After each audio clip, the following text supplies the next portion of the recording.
And we're live. Hi, friends. Yay! Look who's back. Um, I don't know if there's an intro thing I'm supposed to do here, Aram. You're probably better at it than I am, That's but probably a really good point. yeah. So, hi, my name is Aram, also known as Ensign Siltek Knoll, the Cardassian cowboy, and we are here as part of the USS Initiative, which is a show we did 2 years, 3 years ago. Two uh, n- 2 years, I think. nearly 3 years Might ago, be I think three. now. Yeah. Time has a habit of doing Way that. back. Yeah. And that's how most of us met. So when our good friend Darby needed a little bit of help, we decided to bring the team back together, and that's why we are here now, under the amazing leadership of Virginia. You haven't seen me play a captain in this game. There is no leadership skill there. Trust me, I'm just Kirk all the way through. But no, I'm glad to be back with this fantastic crew. Some of you probably watched that original campaign, and it was a whole ton of fun to play. So I feel very lucky to have everyone back here to play some more, so I can throw them into danger once again and see what they do. Yeah. I mean, we're ready to start whenever, unless there's any other information we need to give chat. Well, the totals on the board underneath Virginia will update every minute live. So if you have donations, we will shout you out. Maybe even Virginia will let you say a little bit of advantage in the game or something if you're really nice. So please watch and donate and just have fun. Let me know about those as they come in our chat, Aram, and Hell yeah. maybe I can make some fun things happen. Awesome. Good fun things. Give Siltek a horse. At your own peril. Yeah, that tracks. If you can find a horse where we're going, I'll be very impressed. Fair. There's always a holodeck. There is always a holodeck. Siltek's trying to push a holodeck and a replicator together. Make me a horse. Oh no, there's a science experiment gone wrong here. Okay, so I guess we just jump in then, friends. It's probably been a while since you as a crew have been together. Shortly after the last adventures we saw you on, I imagine many of you were moved off to other departments, as is the constant turn of Starfleet, with new ships being commissioned all the time, needing experienced crew members. So I imagine that it's been, probably the best part of 6 months, maybe a year, that you've been away from the initiative. It's been decommissioned to be refitted, outfitted, and you've been split up across other ships. Some of you on diplomatic missions, some of you on exploratory missions, maybe some of you back at Starfleet HQ even, working away in various labs or on various tech. However, all of you one morning awake to having a message sent through your personal comms. It is from Starfleet Command, and the gist of the message is that the initiative has been put back into commission for an emergency rescue, and further details are to follow, but you are to make your way to the nearest dock to board depending on where we find you, to board a shuttlecraft or to board another ship that will take you to the station at which the initiative is currently finishing its refit. And I guess that's where we find you as you arrive at this station and head towards the briefing room. Who would be the first person to arrive? Who's the one who's definitely early on time? It's probably not Ro. I feel like Alira would be. But she's not going to be crazy early. She's going to be 60 seconds before it's time. So she has time to sit down, get everything in order in front of her, and be ready. Also, she has to mentally prepare to see Siltek again. So you are the first to arrive to this briefing room. It's like any other briefing room that you've seen in Starfleet. There's a selection of panels on the wall of screens, a fairly comfortable large table and chair for you to sit at, as you await everyone else to come in. Where has Illyria been? since we've seen her last, after the initiative is kind of decommissioned for a refit. Where does she get sent off to with Starfleet? I think she definitely gets sent to well, I'm gonna say this, you can correct me. I assume that she's gonna get sent back to HQ, but more for to help improve things, because the last time there was a lot of issues with holodeck and she was not really feeling that. And so she definitely went back to try and like tell people like, you didn't do your job right, so I'm gonna help you figure out how to do your job right so that we don't have this problem again, because I didn't enjoy that. And so that's probably where she's been. So she hasn't had a lot of time necessarily doing what she wants to do, which is essentially being one with the ship. So she's really excited to get outside of holodeck improvement. Yeah, so like a more administrative role where your skills come into use, but you're not on ships. You're kind of managing people. Yeah. And here you are, going to be soon, hopefully, back aboard the beloved USS Initiative. Who is the next person that comes in as you're kind of sitting there getting everything ready, waiting to see what this is all about?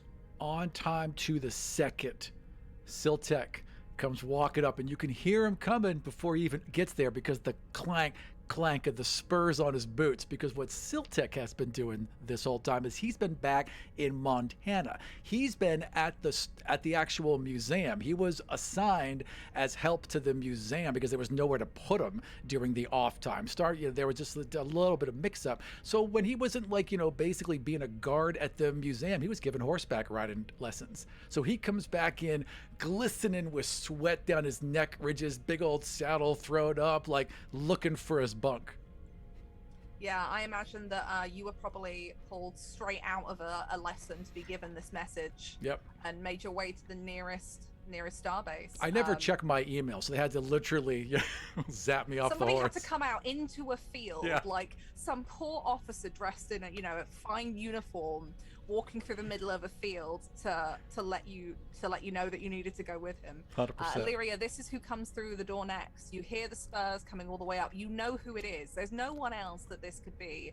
And when the doors slide open, it is Siltek who steps through. Lieutenant, Siltek, how you doing, ma'am? I'm good. You gonna break my ship again? Siltek puts down his saddle. He sees that there's some mud on his boots, and he carefully makes sure it doesn't get on the rug of the ship. No, ma'am. I'm here to serve and be an honorable member of Starfleet. Okay. And she's like very intensely watching what you're doing with the mud. Like intensely. He's very careful. Like, he would not have been careful, but now that you're looking at him, he's like self-conscious, so he's really careful. No, but it will like relax in body posture, because she is gonna she might give you another chance. I appreciate that, Lieutenant. But you take a seat at this briefing table. This is not something that is unusual. You have been in these rooms before. Who is next to arrive? Hot on Siltek's heels. I think Ro will show up next, just a couple of minutes late, like intentionally. Like she's been there on time, but doesn't like to play by the rules to the letter. So she just purposely waits a couple minutes just to be technically late. Walks up to the conference table, does the Riker chair maneuver, and sort of plops down and nods like, Siltek, Lieutenant Commander, good to see you. Good to see you too. What's everybody been up to? Well, I figured you'd be telling us, Commander. Command? Oh no, I'm still a chief. Oh, right. I don't know rank. I've only been in Starfleet for 4 years. Still can't figure out rank. Yeah, she's like, yeah, no, I don't want to be a commander. That's too many headaches. Well, Chief, no, I've been do you don't know what's happening? I just got the call. They pulled me out of class. I've been teaching cadets. As have I, on horseback riding, and also the proper history of the Starfleet Academy.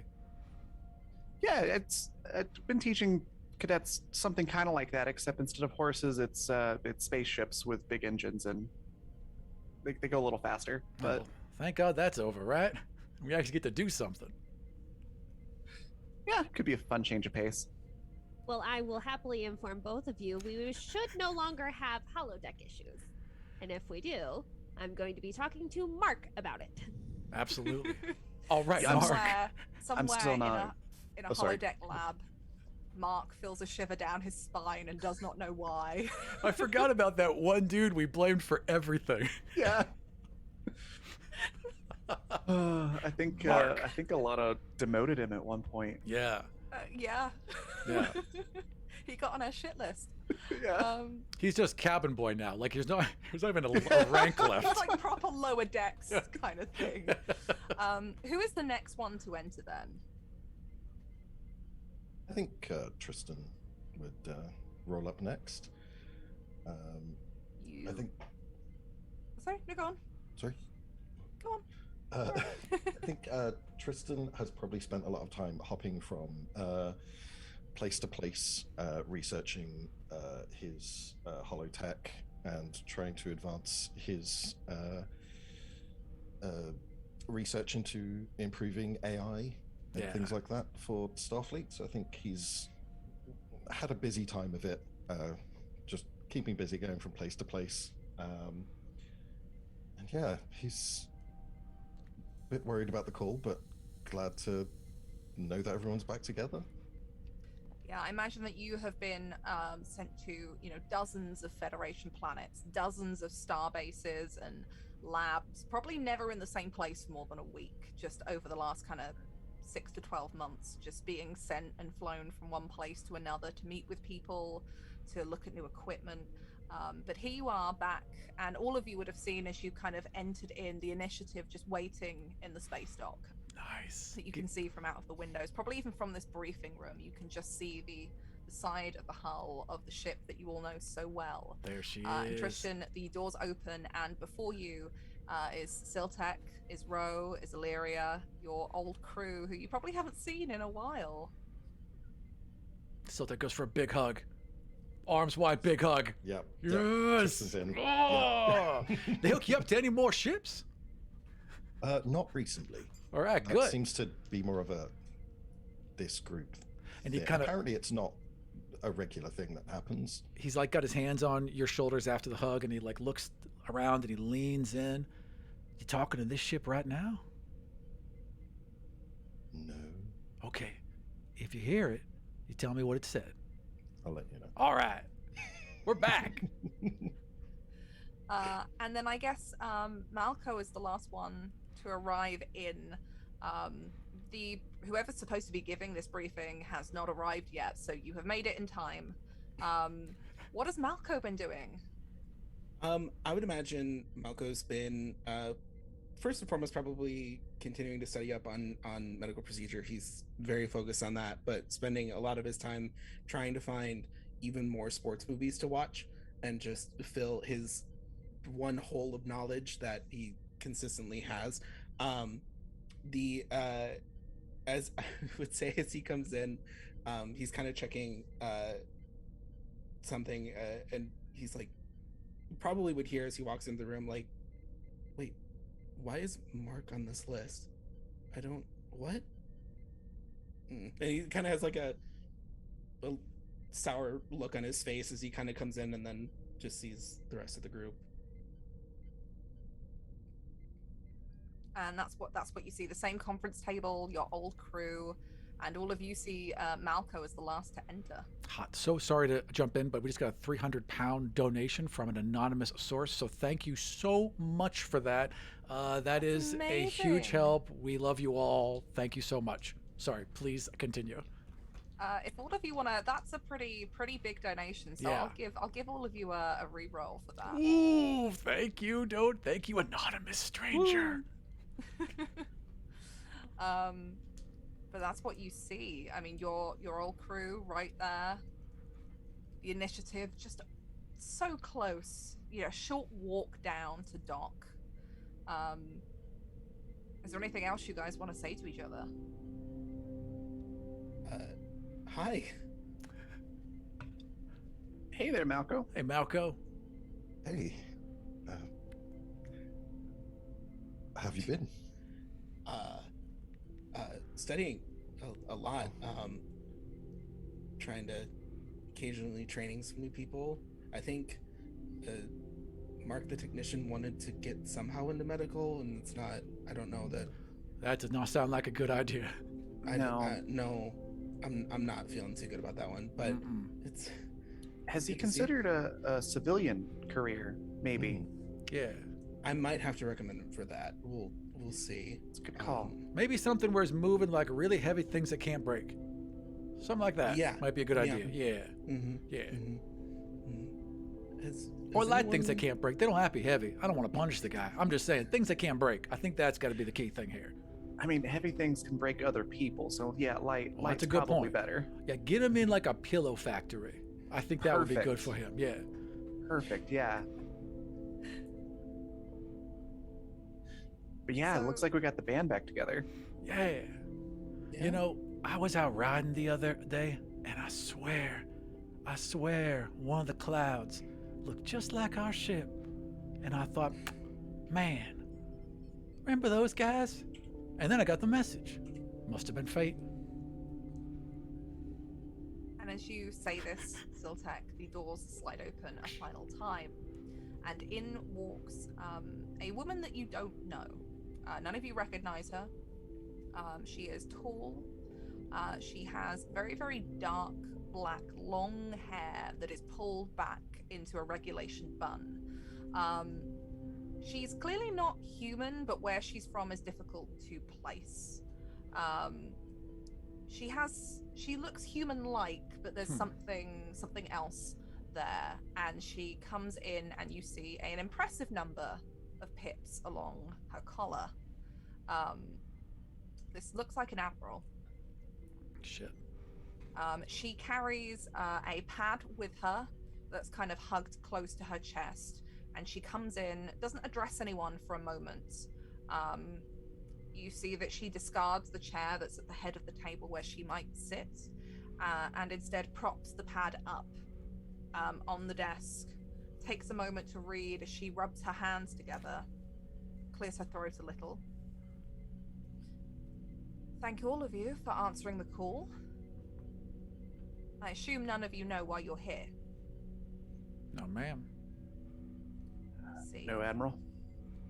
Well, this is a sensitive mission. So you will be taking out the initiative on a limited crew. And she takes a deep breath in and turns as she points towards a screen and taps something on the pad, and it comes to life. You're looking at a stellar chart. You can see there are a number of planetary bodies listed on here, all circling their orbits in a kind of sped up fashion. As she begins to talk and this kind of video, I suppose, begins to play. We have been investigating a small planetary system, and a number of the planets are deemed unsuitable for exploration or habitation. However, we did find some kind of signal coming from one.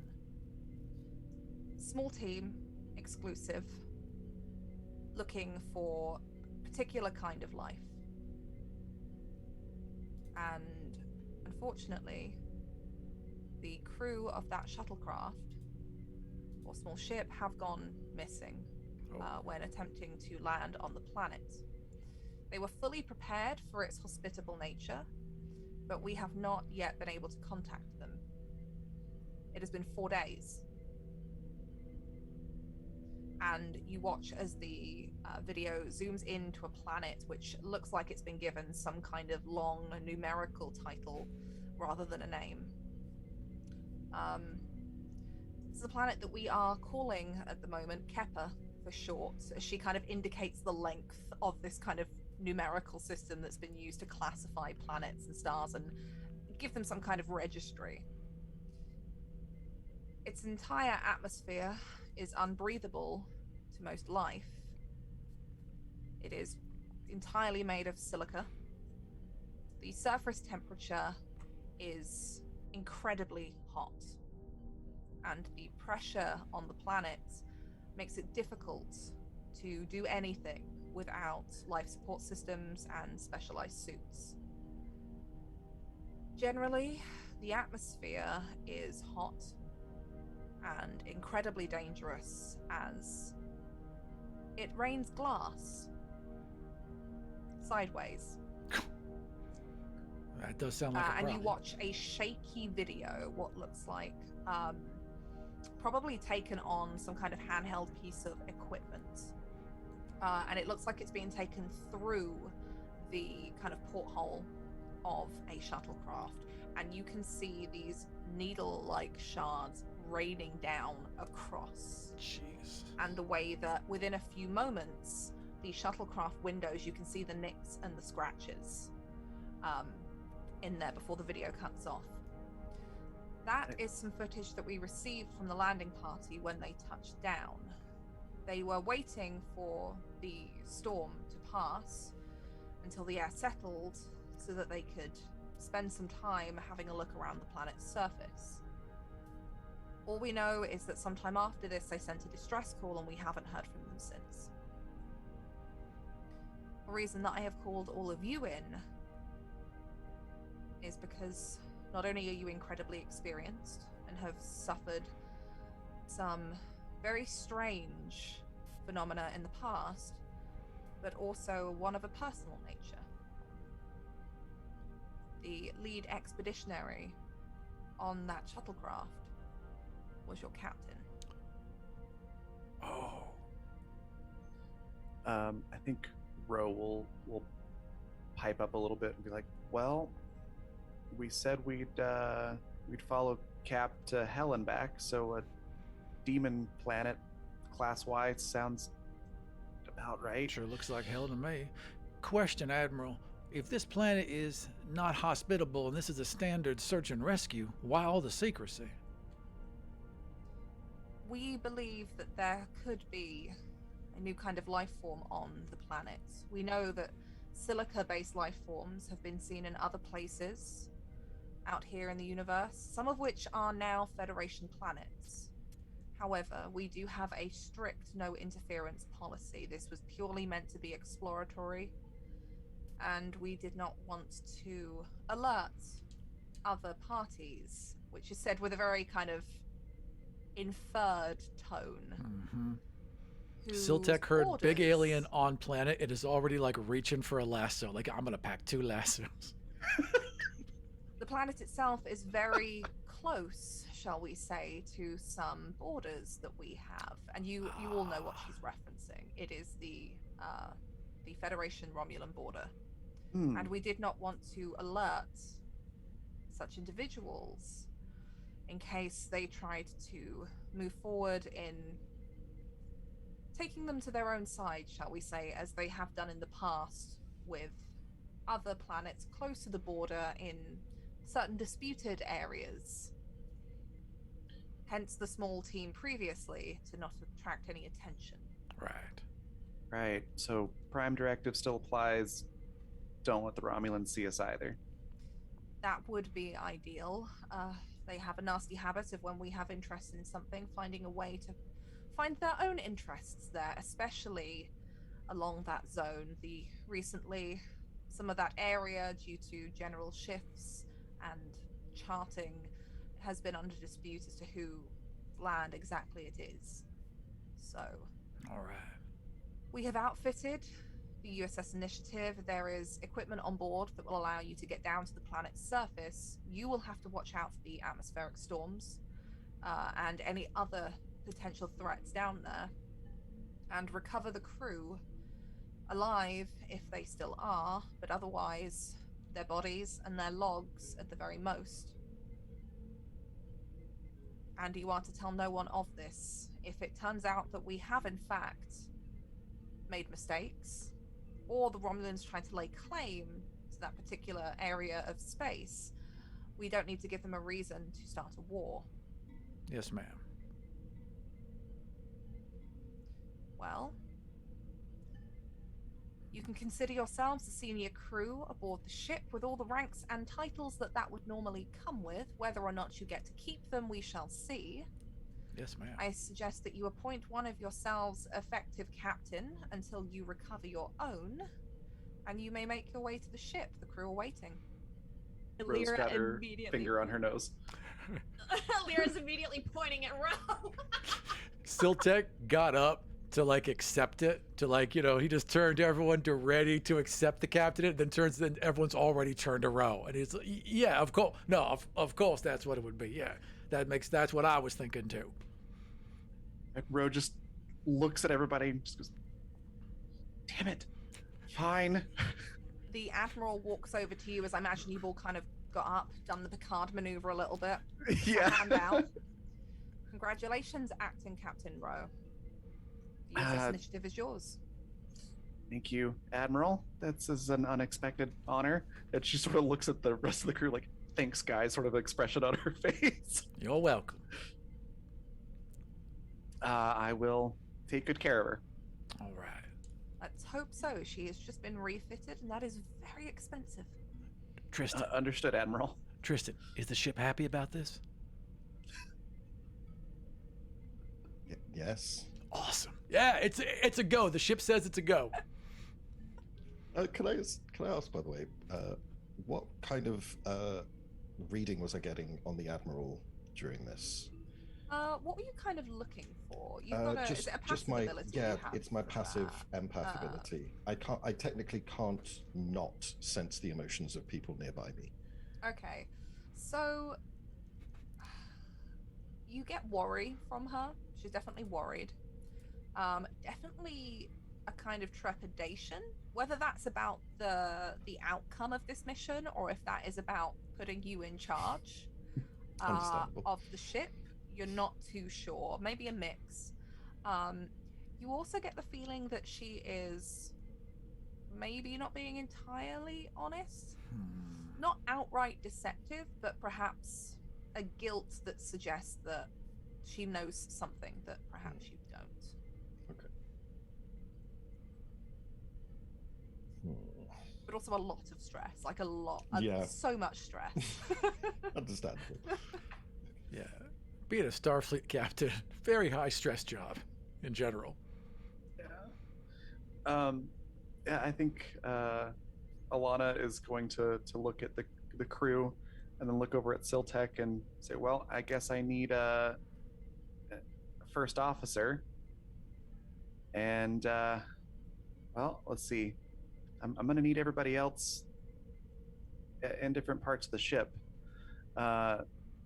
And Siltek, I think you're probably going to be the best at being an XO. So Yes, ma'am.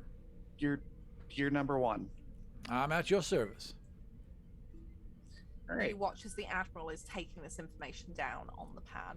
Uh-oh. And when that is decided, you see that the screen behind her goes black. She pulls the pad back to her chest. Well, good luck, Godspeed, and keep us updated. Yes, ma'am. She gives you a curt nod and leaves you there in the briefing room. Well, I'll be. As soon as the Admiral is out of the room, Ro just looks at the rest of the crew. It's like, really? I just got done saying I didn't want to be a commander because it's too much of a headache, and you made me captain? Yeah. It's prophetic. I owe all of you one for this. I'm gonna make sure you get promoted. And then you'll Siltek's have happy. headaches. Siltek still isn't quite getting that you're mad. And he's like, oh, I get promoted? It's a good day. Lyra mutters under her breath, I hate people. Christian, you get this very strange emotion coming from Illyria. You don't know what she just muttered under her breath, but you sense the emotion behind it. General malaise for all of humanity. I feel like it's oddly comforting to Tristan because he's been bouncing around from place to place, never staying with the same group. To be back with surrounded by the same energy again Yeah. is like oddly comforting, even if it's weird emotions that he's not quite getting a read on. Yeah. Yeah. It must feel it's just it's like it's familiar even if it's not quite understandable, right? Yeah. Yeah. That's family. Yeah. That's Yeah. what family is. Yep. Love that. So you make your way to the ship as you walk down the kind of long corridor of this starbase. Ooh, do we get like a towards- slow-mo astronaut walk? You know what you get? Hell yeah. You get the Enterprise glamour shots Ooh. from the original TOS movie, where it's Right. just like a full 10 minutes Right. of like the shuttlecraft coming in and all of the planning. Yeah, this Um, model cost us half the budget. We're filming it from every angle. And then we'll reuse it again later. No, that's what you get. Except it's literally because whoever's in the shuttlecraft is like taking you on a little tour of the outside to tell you what's been new and upgraded. So you have like a full like half an hour Right. fly around the Right. outside. It would have been 20 minutes, but Siltec made the guy like go over every weapon system. It was like, come on, man. Oddly enough, like normally Ro would be like, "Oh my god, just get me to the ship." But since it's been refit with some things, like she's actually the same. She's making it like, "All right, I need to see this detail. What's been done to the engines? Let's go back there. Let's get. I want to get a close up look at that." Yeah, Illyra kind of gravitates towards Siltec in a strange way because she's really interested on defense mechanisms that they've added on since this place rains glass sideways. Right. And so, like, if Siltec's right here, Illyra's almost like gradually like inching closer to like look over Siltec's shoulder, Oh yeah. but like also keep my distance. Right. You can see that in general, the kind of outward plating has been updated. It's Nice. not that the last lot was any worse, but you know, there's a lot of cosmic radiation, there's a lot of heat, so that's all been refit. It looks like the weapon systems themselves have not necessarily been upgraded, but they have been tuned. Newer parts have been fitted. Illyria, you can probably find out from asking that yes, the holodecks have been upgraded Nice. with some of the things that you have worked on to prevent mishaps like last time. She looks very shiny and very new, Nice. but very familiar. You can also see other parts of the plating that look like around some of the vital systems, around some of the arrays, and around some of the weapons arrays. Looks like that they have been shored up and reinforced, perhaps in preparation for the atmosphere of this planet. Silica can be very annoying if it gets into places it shouldn't. Yeah. Especially if it starts to melt. No one wants glass in the engines, you know? No. But Not so much, eventually, after the glamour shots tour, you do dock aboard the ship, and the crew are there waiting for you in the docking bay. A very small crew, the very, very minimal that you would need to operate this ship, Is Mark here? are all lined up. Is Mark in the waiting. crew? Is Mark there? He's got to be, right? Make me let's have a look. Make Not me- Mark. Make me a insight. I'm gonna call this command. Command? Insight command test. Okay. As you try to pick out the one, you know, the one crewman's face out of the many that are here. So I'm looking at insight and command. You got to remind me how to roll this. I'm so you sorry. need to add your insight to your command. Gotcha. So that's gonna give you 16. I can do math. Gotcha. So you need to roll 2d20 and you want to hit 16 or under. 16 or under. Okay. I rolled a 7 and a 17. 7 and a 17. So that is one success. That is enough. He got a new You- haircut. It was hard to recognize him. He does. He does have a new haircut. It is cropped a lot shorter than it is. But you do spot Mark there in the back, possibly trying to, like, step Mm-hmm. with somebody, like, in front of him as he awkwardly just kind of tries to make like it look like he's looking forward, but is actually doing everything to avoid eye contact. And there's a moment where you can, like, the both of you look at each other and he's just like, Hey, Mark. Shipmate. Good to see you. Illyra looks at Siltec and then tries to figure out where Siltec's looking. Over here, Mark. Yeah. I mean, shipmate Johnson. Ro does the same thing, except it's like looks at Siltec, figures out where Siltec's looking, and then it's just like laser focus right at Mark. This poor kid. And she Mark points to the looks so brand new little awkward. pips on her collar. and like he's looking down when you look over, and he does the thing where he looks up to see if anyone's still looking. and he notices, and you just hear him. Someone beside him like nudges him, and he's like, like someone asks if he's okay, and he just doesn't want to talk. But what's his current rank? I'm trying to think of what you demoted him to, because I don't think you promoted him again. Right. I think it was down to specialist from like some sort of petty officer. So okay, so the Ro will just look at him and go, oh, it's a specialist Johnson. Thanks so much for volunteering to deep clean the galley. Takes a moment, and you can see him mentally counting the number of pips on your jacket as you've got close to him. You're welcome, Captain. Yep, thank you. Yeah. I'll let you get to that. And he awkwardly, the only person, just leaves this kind of assembly Just really quickly. Walks As out of he's the leaving, room. Alira pipes up and says, "When you're done with that, I have a couple other places too." As soon as... He doesn't reply, but you see there's like a nod as he disappears through a door. Yep. And everyone else is just like, what just happened? That's but you just are Mark. informed by the crew that engines and systems are operational. Weapon systems have been checked and are also operational. All of the equipment and supplies have been loaded, and the bridge awaits the senior officers. Awesome. Thank you, crew. Inspiring speech or something. I'm not good at those. So we're going to be going into a pretty dangerous situation, and I appreciate all of you being here and doing your duty. I'm going to do my best to get us through all of this in one piece and get our people back. If you have questions or concerns, you are free to talk to me, I guess, in my ready room. That sounds weird. But yeah, you come talk to me if you need anything. And good luck to all of us. You all have jobs. Get to it. Yes, You ma'am. see somebody, as you're like, if you have any questions, starts to raise his hand, and somebody beside him slaps it back down. Yeah, just gets a shot look from Siltek. And Like, just like no, you don't. nudges him. There's a couple of whispers. You don't think anything bad. Tristan, the feeling that you probably get is there is some excitement, some trepidation.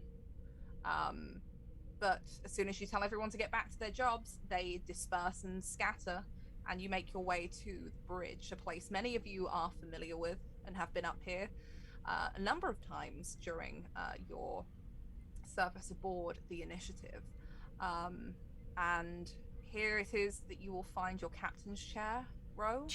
Captain on the bridge. And you watch as the entire bridge crew, as Siltek calls this out, is up in a flash, standing there at the ready.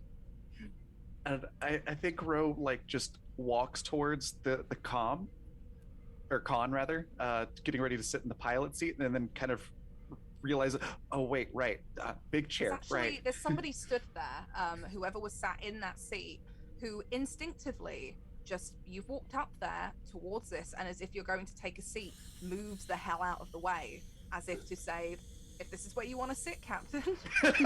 You know, it's just like, doesn't question it. I think she's got like one leg up, getting ready to like step over the back of the seat, and then kind of goes, oh right, I'm the captain now, and steps back, goes, as you were. Yeah, everybody at ease. Everyone is at ease, and immediately, as you are used to, sits back in their chairs and begins. You heard the captain, at ease. Yeah, I think they heard it. Number one, we're good. Yes, ma'am. A little, don't get too eager there. Yes, ma'am. All right. Lay in a course. I'm assuming like the admiral gave us coordinates, so she'll call that off. As you call it off, a couple of seconds later, the reply from a seat very familiar to you, the pilot's seat. Course laid, Captain.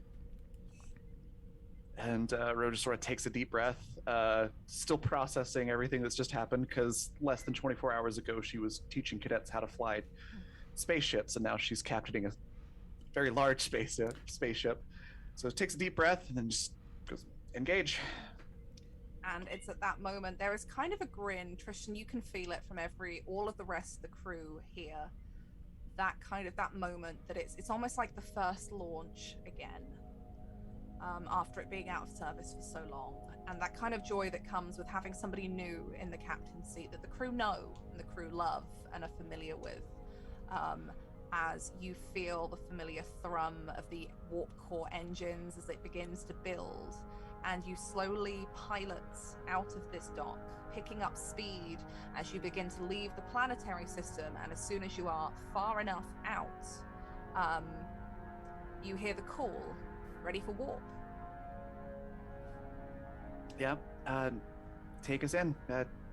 Gauge warp engines and let's go. And you feel the sudden kick as the warp engines truly kick in, and you are propelled through space at a ridiculous speed.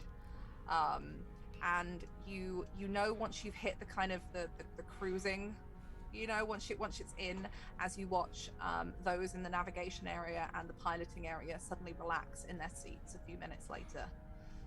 You're on course, Captain. Excellent. Good job.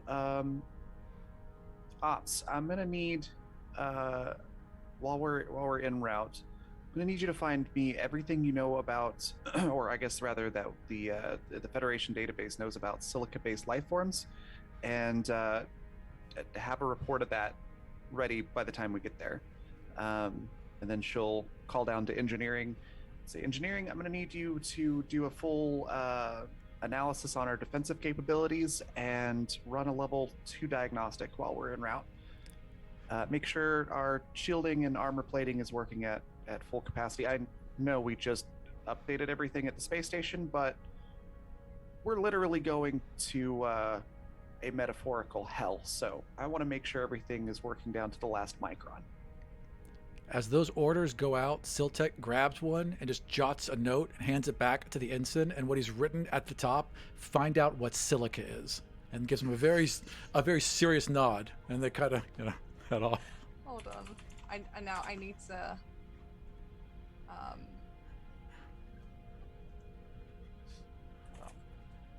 I want to find you the response. I need to look this silica. Up, so Yeah. So a while later, you get all of those reports, Ro. You get the check that obviously the ship itself is probably not going to land on the planet, but the specially designed shuttlecraft is Neat. ready. Everything is Perfect. working. And you get a note back later, Siltek, as this ensign comes back with just some other general reports for the captain and kind of hands you back a handwritten note. Wow. It just says, it looks like he's copied this straight from, Space some kind Wikipedia. Of Space Wikipedia. And it just says that silicon dioxide or quartz is the primary constituent of sand and glass. Ah. Well, And that it's does just make like- sense. I wanted to find something that was very Space Wikipedia. That's why I Yeah. googled it. I like that he wrote it down so it didn't go in an official log. So they didn't know the XO asked what sand was. But he writes this down and hands it to you and just doesn't say anything. Like, doesn't even meet your gaze. Good job, Ensign. Thank you. This is a great crew. Oh, so and it's just- like sand. Well, that does make sense. It takes about roughly a week of travel to get out as far as you need to. You are right along the Federation Romulan border. The current kind of climate here is a lot of this area is slightly disputed by the Romulans, predominantly, who classically like to try and extend their borders as far into Federation space as they can get away with, and that includes most recently claiming that certain areas are in fact on their side of the border, and that Federation charting is inaccurate, and this creates a lot of tension, a lot of politics for the diplomats, who then have to go in and kind of find some kind of middle ground to prevent yet another reason for incursion. But Yeah. you are coming up towards this planetary system and the planet in question. You can see in the planet's orbit, in a fixed orbit, is another starship. the very small, nowhere near as big as yours, just enough for a small exploratory crew, their supplies, and somewhere to launch a shuttlecraft from, is still in fixed orbits, as you would know, with no crew aboard currently, because they are all on the planet's surface, hopefully. Commander, while we're this close to alien space, can I take us into yellow alert? Keep the crew at the ready. It's Captain Siltek, but yes, Yes, ma'am. yellow alert seems appropriate here. Yes, ma'am. Yellow alert. Set condition 1 throughout the ship. Yellow alert. And the klaxon begins to play, the lights begin to flash yellow, and the attention picks up in this room. Are there any preparations you want to make before you head down to the planet? Yeah, Rose's gonna call for the initiative to pull the smaller, I'm assuming like a science vessel, in with a tractor beam, and to prep an away team to go investigate the ship to make sure nothing weird happened aboard there, and to check the logs to see if there was any communication recorded or any information that might be helpful before going down to the planet. Okay, so you, that's easily achievable. Crew goes over. The ship is tractor beamed in. There is nothing unusual logged there. It's pretty much what you got told in the briefing.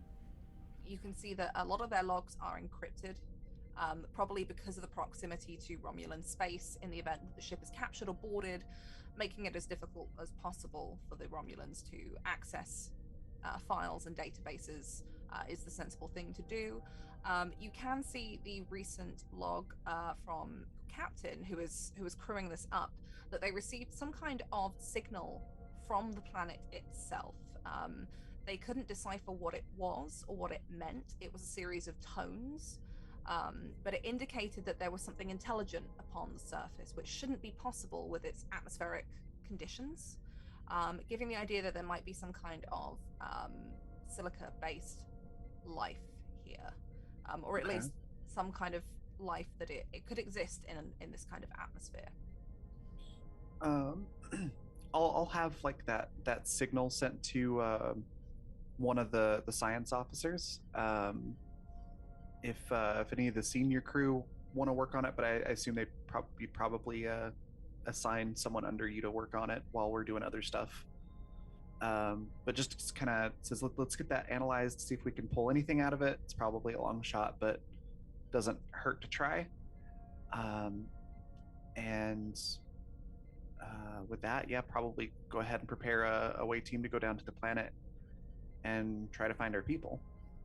Okay, is there anything anyone else wants to do as preparations are being made to head down on the shuttlecraft? I would like to personally check the shuttlecraft, like every inch of it. And I feel like this is something that I've done like within the past time span getting here, but like I want to make sure everything is ready, and I want to see if there's like supplies I can take, if there is parts that I think might get damaged, so that I can repair it when we're on the ground. Okay, go ahead and make me a let's go for insight and engineering test. Okay. And it's So D20s. Yeah, so you add your insight to your engineering, and then you're rolling 2 d20s, and you want each one to roll under that number. Oh, well, we're not off to a good start. Okay. Okay, so the number was 13, and I rolled 115 and 1-2. Okay, so that's really good. So you've got at least one success. Do you have any focuses that would have applied here? I got starship construction, mechanical engineering. Starship construction, I think, will apply here. Cool. So what is your engineering score? It is 5. 5. So that means that your 2 is 2 successes, which is one more than you needed. So you have a point of momentum in the bank, friends, for when you need it. Don't forget, you do also have a reroll each from that big old donation. So you have a look. It looks sound. Seems to be solid. everything that you would expect to be done in preparation for these kinds of heavy atmospheric storms of any kind has been done. The weakest parts that you would guess would be things like anything on the outside that could be exposed in panels there. Right. Usually that's small connector components, so you can grab, a small box of those to bring aboard with you. The other key things would be things like air and pressure regulators, which shouldn't damage, but you can grab a spare of each if you wish. Otherwise, it's things like door seals, anything that is sealing because of the air is toxic essentially down there. Those aren't really things that you can kind of pick up and carry with you, because you can't kind of fit those necessarily like in the moment. That is a job that requires you to be able to open things up a lot more, properly pressure fit them and test them. Repairing one of those on the ground probably leads to more problems than just a faulty seal. But you can go ahead and grab, if you wanted to mark down, just a box of generic connectors and pressure and oxygen regulator. But otherwise, it all seems normal. Is there anything else anyone would like to do before we pilot the ship down? Well, I guess question. Meta question, I guess. So standard Federation or Starfleet regulations are that the captain doesn't go on away teams, specifically dangerous away teams. If Rose stays on the ship, will that mess anything up for you narratively, or will that work? You gotta come. If you want to stay on the ship, we can make it work. I think the intent from the briefing is that you were to go down. The crew is basically here to help you pilot the ship. But Okay. the idea is given is that you are also kind of the away team. But you are the captain, so it is your call to make. You're free to play by Captain Kirk rules if you like, where the entire senior staff go down and be damned to the consequences. All right, cool. Someone in chat just typed incoming Captain Mike. Don't give me Mark, ideas, it's chat, Mark. don't The do guy's it. name is No. Mark. At least call him by his right name. This poor That kid. no one's gonna get his name right if he's captain. I will take Mark out mid-ship ride. Right. Gonna come back Sassy just turns and shoots Mark before the chance even happens. Hi, Mark. You know what? I think Mark would be an excellent addition to our away team. Oh no. And Lyra turns to you and like is staring daggers into Um, Here's your red uniform, Mark.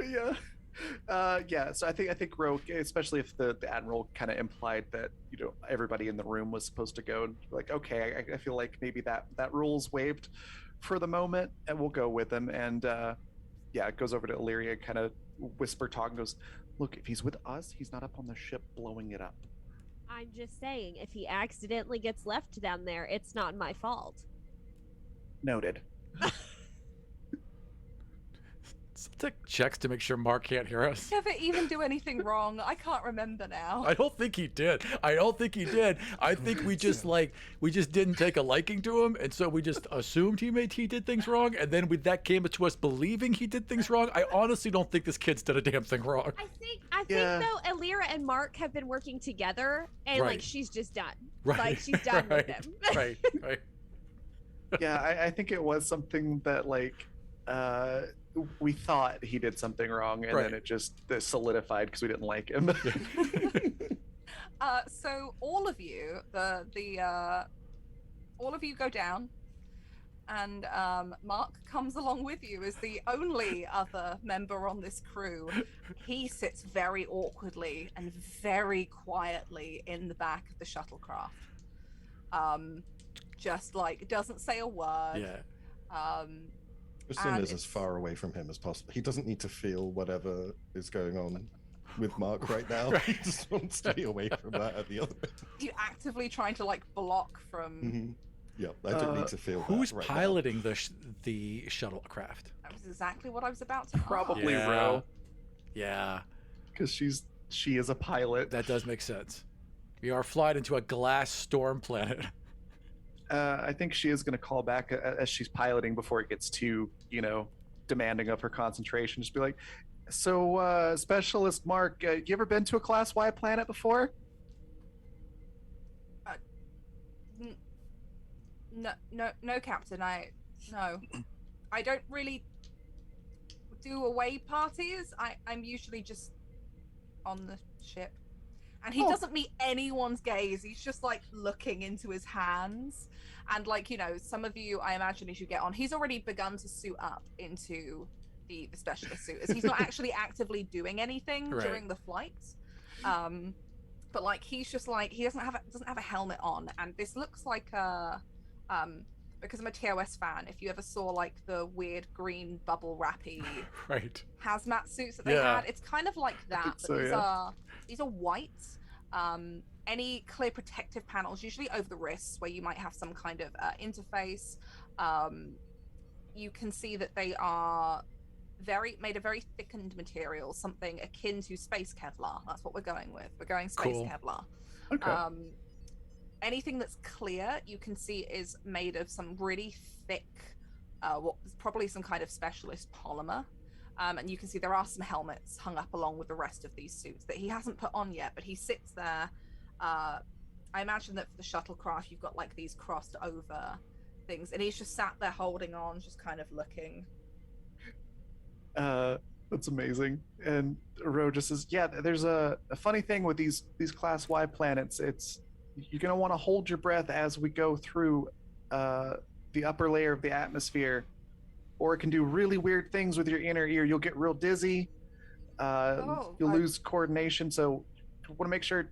I'll tell you when to start breathing again. Siltek's taking down notes. He looks around at everybody and is like, really? They didn't teach us that in the academy. Did I miss Siltek that?" fully believes it, so if he's looking at me.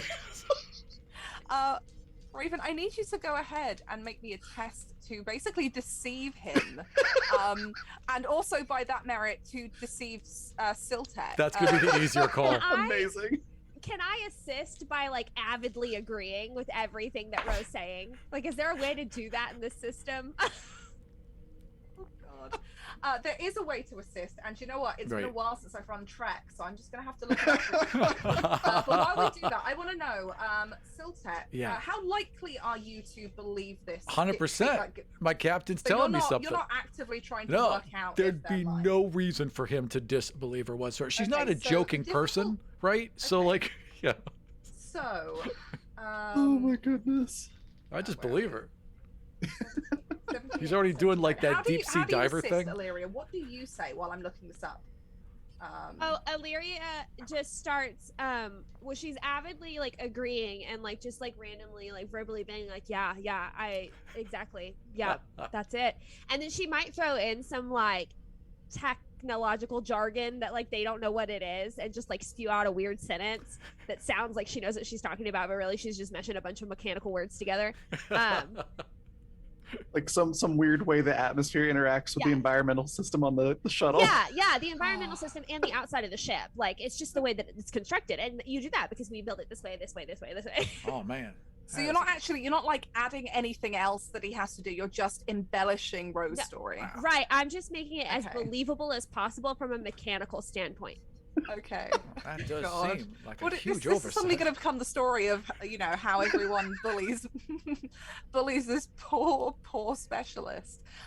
In which case, then, Ro, I need you to make me. I think this is going to be presence and Okay. command. All right, so 14. Do you have or any under. focuses that will apply here, or any talents that you might want to use? Yeah, like lying. I do have inspiration as a focus, and diffuse the tension as a talent. Let's have a look at what diffuse the tension does. 'Cause, yeah, I don't remember what any of the talents Not do. quite. That's like attempting to get someone to not be violent, to take a Okay. more peaceful course of action. So You might need that for Um, Mark at some point, but not right now. let's see. I think that you have a persuasion focus. Yeah. Oh, you're right. I do. I didn't even So I will notice let that. that apply. So if anything rolls equal to or under your command skill, that's 2 successes. Yeah. All right. And then we'll add Illyria's assistant in a second. I got 2 successes. Nice. 2 successes. Okay, Illyria, you need to roll me this is going to be presence engineering test. and you will have a focus that applies here because you have shipcraft, and I think that him knowing that you have this specialism is what's going to add to it. So you just roll 1d20 for me and let me know. One. Okay. Just one, because you're assisting. Wait a second. Chicken nuggets. I rolled a 16, and that's over it. Do you want to use your reroll? That is the best expletive I've ever heard. Yeah. Chicken nuggets. I work with children. No, I want to save my reroll for later because I feel like it's going to be a really big deal. Yeah, there is Like, glass something's flying gonna- sideways at us. I'd want to save that too. That does seem like a good move. You reckon, Illyria, that he's already stopped listening to whatever explanation you're given, as he's like, his face is a slight panic, like he didn't know this. Why didn't he know this? But you will get a point of momentum. So that's 2 points of momentum that you have now, folks. Awesome. I love that we have a point of momentum for messing with the new You guy. do. And It's you okay, watch Mark. as you begin to enter the planet's atmosphere. He's like, now? Yeah, right now. Saturate your lungs, Mark. It's just like deep He sea. takes the biggest, like he does a couple of really deep breaths, kind of opening his lungs, and then is like, and you can see him like sitting there, and he's all clenched up, holding it on. Hold it, Do you have anyone co-piloting with you, Ro, or are you just piloting yourself? Probably just piloting myself, I think. Okay. In which case, then I need you to. We're going to simplify any spaceship stuff down here because Star Trek ship stuff gets really complicated sometimes. Oh, I can't believe it. But I want you to go ahead and make me a. It's going to be, I guess, control and con. As you come in, this is going to be difficulty 3, however, because as soon as you hit that atmosphere, you can feel the ship start to pull as the sheer force of the winds on this planet. You can already hear these glass shards essentially hitting at the side of the ship as you're coming in the middle of one of these storms. You do have the kind of beacon from the ship below, which is what you're trying to get as close to as possible. But trying to control anything in this, it's like throwing a paper airplane into a hurricane. Gotcha. Okay. So go ahead and make me that test. So really good. Yeah. Question. I have pushed the limits as a talent, but I don't remember what it does. But I think it has something to do with There should be a talent list on extreme situations. Whenever you succeed at the evasive action task, you may spend 2 momentum. If you do, the ship does not suffer the increased difficulty for attacks normally caused by evasive action. So it's more of a combat-y thing. Okay. Well, I do have small craft as a focus, That will which I'm apply. assuming would apply. Yeah. And I'm going to use a momentum to get 3 dice to roll. If I'm remembering how you'll those have work to give me right. a point of threat. So you've got 2 momentum. How many Okay. extra dice do you want? Just 1. Just 1. Okay, in which case that's fine. So you'll have 1 momentum left. You can Gotcha. also give me threat as well. I do have some threat on. So I do recall Um, that. Yeah. I am going to spend some threat though Oh, to no. raise the complication range. So we all know that 20 is bad in Yeah. 2d20. Yeah. However, I'm going to spend 2 threats. 20. So that's going to be 18 to 20. A complication happens. Oh my. All right. I like how we're like, I don't know, should the captain go down? And like 10 minutes later, she's piloting the shuttlecraft directly into hell. Yep. All right, here goes. What number am I looking for?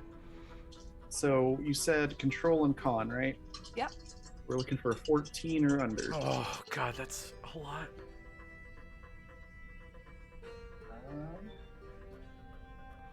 That is 2 successes. And then what does the focus give you again? The focus means anything that is equal to or under your skill is 2 successes. Okay, so that would that be 4 successes then? I'm going to trust you on that. Because I So got 2 basically, successes, and then with the focus, does it apply to both or just one? Is basically the question. Both. If both are So, yeah. under your Damn. I got a 2 under your and- discipline, sorry. So equal to or under your anything equal to or under your discipline is 2 successes instead of 1. Oh, okay. So that's just, let's see. So I got a 2 and a 10 and a 17. So that's 2 successes, and then the focus con is a 5. So the 2 would, so it's 3. 3 successes. All Okay. That is just enough as you start to feel the ship being dragged by the upper atmospheric winds, but you manage to pull it back, almost kind of using the winds to kind of boost you and then pulling it back as you come down. You hear this wind pick up. You can feel, all of you can feel the turbulence, and I'm just going to make a quick roll here.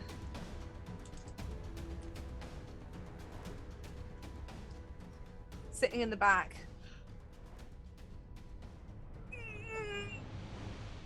As you continue down, all of you are watching this, by the way. Tristan, are you actively trying to ignore Mark's emotions still? Am I able to? Is this thing small enough for me to even be able to? At this point?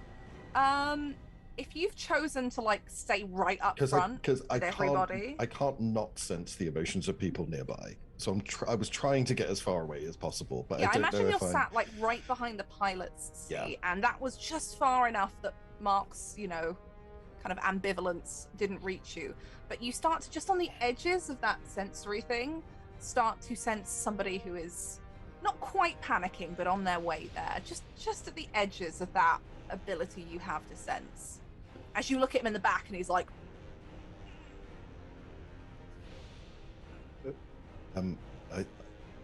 I think Mark's going blue. Can I? Malco? Is that That's the why normal color? I'm like after up to a certain point he was like, okay, you know what? Like, we're having our fun.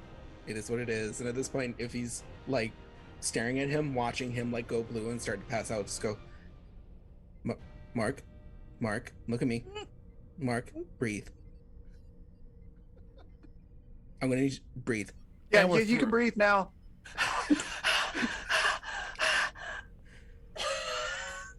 Just calls out.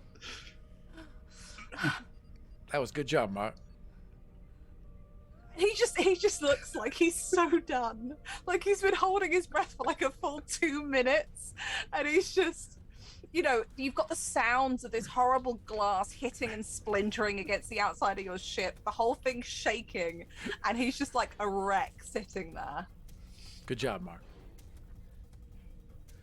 Rose just, handling the shuttle, and it's bouncing around and everything, and she just sort of leans her head over just a little bit to Siltex. Says, "See, you got to give them something to focus on, because they get too scared if all they could think about is how we might imminently crash." All right.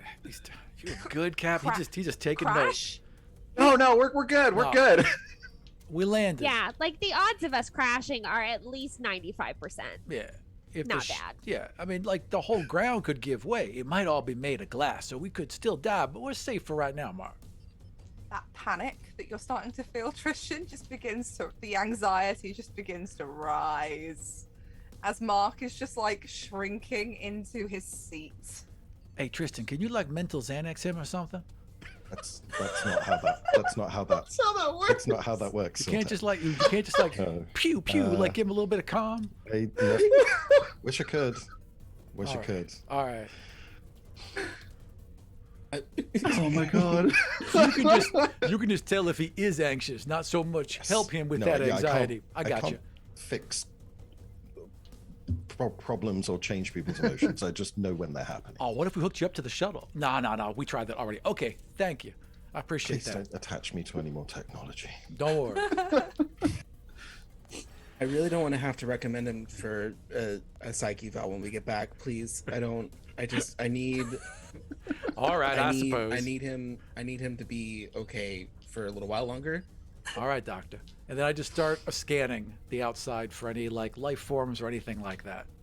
Go ahead and make me a test for that. So this is going to be I'll let you pick the attribute, but it's going to be con. It's going to be the con tribute. Con plus, I guess, insight.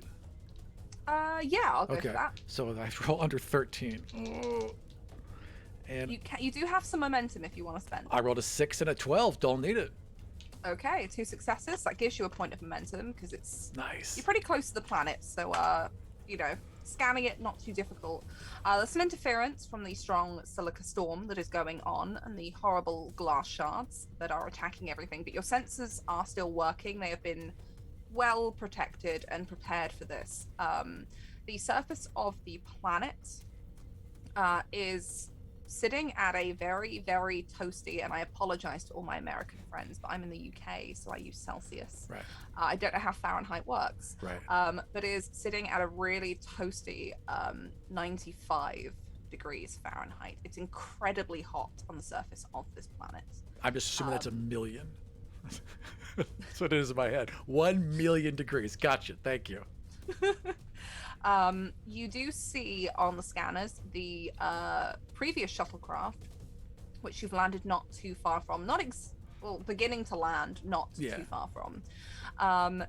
From this distance, it could be the silica storm that is kind of messing with the range on your sensors, but you don't pick up any standard life forms just yet. But it looks like the surface of the planet is fairly rocky too, with this heat. Although it's probably also covered in glass. Not quite molten, but you imagine the temperature over time starts to kind of turn the surface into something very undesirable to walk upon. Yeah, it doesn't sound like fun. All right, I pass all that information to the captain. Yeah, that's toasty. All right. Well, do we have a idea where the beacon is? Did I find it on the scan? You did. That would be the it was a beacon from the ship, actually. Yes. Where it's been activated. I do need to have a test though for you to land this shuttlecraft safely. Nice. Because as you start to get further down, you notice on the sensors that the shuttlecraft that landed previously did land in a fairly precarious position. Whether it landed on something and slipped, or whether the landing wasn't very smooth, it does look like it's kind of crunched part of the front side down into the surface of this landscape. Okay. I'm going to spend some threat here because right now visibility is very poor. You've only got your sensors to guide you in, which, although they're accurate, are not working at particularly long range because of just the amount of particulate in the density of it in this atmosphere. And also, you're not entirely sure what the surface of this planet is like. Aside from it being kind of rocky, probably a little bit weirdly sandy, sludgy, but whether or not you're going to sink in it, whether or not it's going to be really solid. And I am going to spend 3 points of threat to increase your complication range. So go ahead, make me another either control, or you could, I would let you get away with daring if you wanted to, with con for me. Yeah, daring would be great because that's higher. How many successes do I need? This is going to be difficulty 4 Oh, to goodness. land this without any issue. Are we good if I use both of those momentum? Yeah. So if you want 2 dice, it's going to cost 3 momentum, so you'll have to give me a point of threat. Happily pushing you momentum. Yeah, we'll do that. So Okay. that's 4 dice total. Yeah, if Right. the ship doesn't land, we all die. You're So go rolling ahead. 2d20, Take and all then that you wanted momentum. 2 more dice, so 4 total, yeah. Okay. And we have rerolls. Yeah. Well, that's true. Thank you. I had forgot about that. It'd be a real short game. Well, ship crash, all die. All right. Thanks so I for need joining us. 16 or under. It's not too bad. All right. That's not gonna do it. Anything 17 or over, though, is going to be a complication. Yeah. It's 3 successes, and then I'm going to use a reroll on that last one. Okay.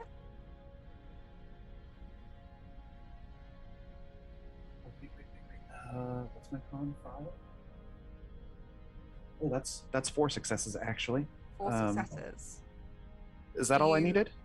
That's all you needed. So unless you got a complication, you want to re-roll that, or you want to use your re-roll to try and get some momentum back. Yeah, it was a 19, so that would be a complication. So I'll reroll that one. Okay. That's a 17. That's 17. Still a complication.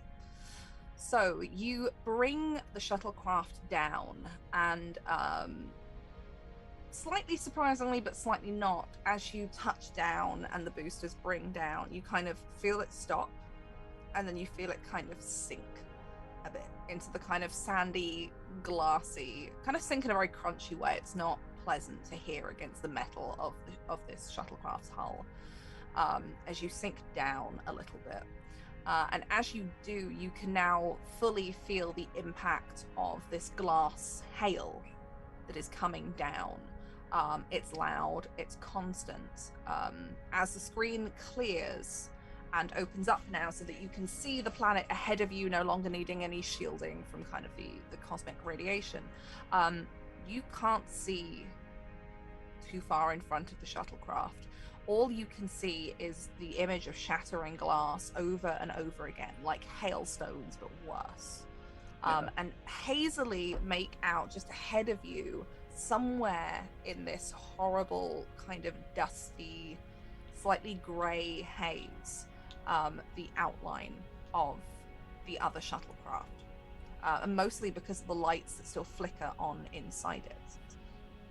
As you all begin to suit up, however, getting ready to get this atmospheric stuff on, ready for this storm to begin passing, you hear, Illyria, you probably hear this before anyone else, being kind of paying attention to this sort of thing, see a flashing light come up on the screen, and it's flashing yellow.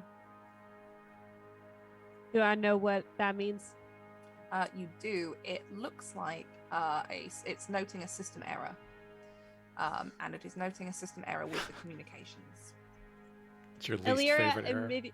immediately jumps up and like says, "Ro, we have an issue with comm." What's happening? Oh no, communications froze. Oh, Communications froze. Oh no. Oh no, Yeah. it's inside the Your ship. personal. While okay, we will come back to Jordan in a minute. Hi. Oh, there we go. sorry, she's back. Okay. Communications are fixed. Yeah. The timing. Perfect. Yeah, so she'll go over and see if it's something, see if she can figure out what exactly is wrong and if it can be fixed on the ground or if it's something that's going to need to be fixed from the main ship. I won't make you roll for this. You have a look at it, and it looks like that in that landing, as you've kind of sunk, you've sunk awkwardly in the sand, much like the shuttlecraft ahead of you. And it looks like that what has happened is that the pressure from the sink and mixed with the heat of the surface and the kind of general unpleasant, sharp crunchiness of the surface has damaged the comms array aboard the shuttlecraft, which means that trying to get comms back to the ship is going to be difficult because you're already dealing with a lot of atmospheric interference. Not impossible, but it's not going to be the easiest thing to do. It's not an essential system as such. All of the rest of your systems, your life support, your oxygen, your pressure supports, all of that stuff is working fine. It's just your comms array that appears to have been damaged. Illyria is gonna look at Ro and say, "It's fixable, but it's not worth it here. And we've been without comms before, so." Yeah, I think we can put a pin in that. We'll try to fix it if we really need it. For now, I want to make sure we have a way to constantly see the line between our shuttle and that one. How far is it? Maybe a couple of 100 meters ahead of you. Oh, okay, my lasso's not that long. No. Probably can't lasso it from here. No. I think the glass might rip it to shreds Yeah, too. possibly. So what I'm thinking is, does the shuttle have phasers on it, I'm assuming? I would Yes, say ma'am. Yeah. So what I'd like to do is dial those phasers back to the lowest possible setting and set it on continuous beam. So it's basically just a really expensive laser pointer. Oh, that's smart. Thanks. Okay. I don't feel like I need to make you roll for that. That's not the most difficult of things to do, especially between all of you. I mean, if you can't operate the if we can't make a laser, the phaser array of a shuttlecraft, we got some real problems here. But you do. There is a continuous beam. This may potentially still cause some damage. over time, Sure. the outer shell of that ship. But it would take, a number of hours for that to begin to erode away at this plating. Okay. Can I set up like a remote access on a pad or something like that so I can turn it off once we get over to the other ship? You could attempt to. It takes some rigging. Okay. I will look to our engineer and ask if she can set that up. She probably would have told Siltech to do the actual phaser thing too. Yeah, I shot the beam. That's what I was good at. I went bleep, and then Alira actually did the science stuff. I did, however, make Mark come over and hold things for me while making minimal eye contact. Jordan feels so bad about this, but Alira really doesn't care. You see, he is standing there, and you're just handing him tools, while he just holds them. And you ask him for something, and he gives you the wrong thing. Mark. And then thin ice quickly Mark takes it back out of your hand and gives you the correct one. And it's just looking around at all of you, and Trish, you can feel it now, that the nerves, the fear. Whatever emotion describes, oh God, why did I pick this? Why did I choose to do this with my life? Oh, buddy. Every morning, I know where you are, man. A familiar emotion. Yes. But I will say, for the sake of time, yeah, you can set something up to remotely turn it off once you get over there. Do you have, you've still got a couple of hours until this storm kind of passes out of this area enough that it is safe to leave the ship. Your suits will protect you from some of this debris, but it won't in these kind of heavy conditions. Okay. So this is kind of your time to put a little bit of a plan together. What are you thinking? You need to, at the very least, track down the logs here. There is the potential that you are dealing with some kind of alien life too. Yeah. But right now, your subjects, the crew that you are looking for, is MIA.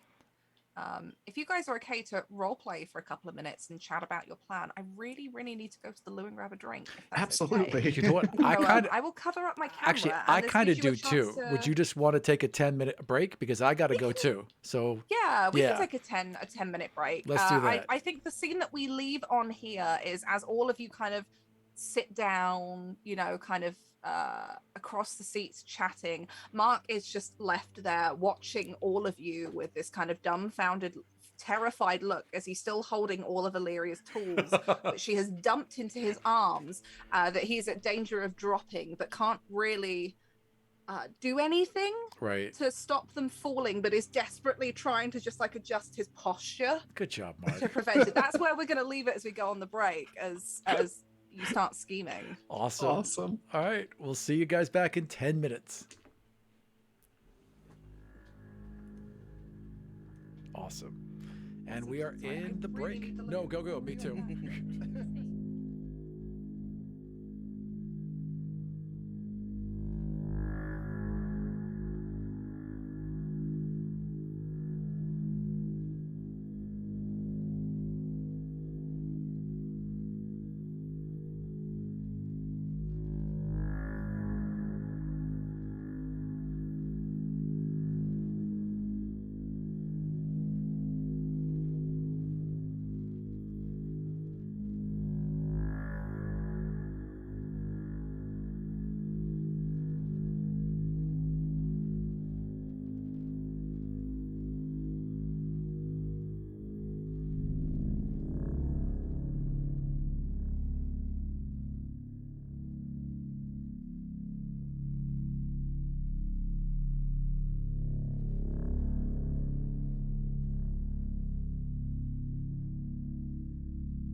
we're back. That's true.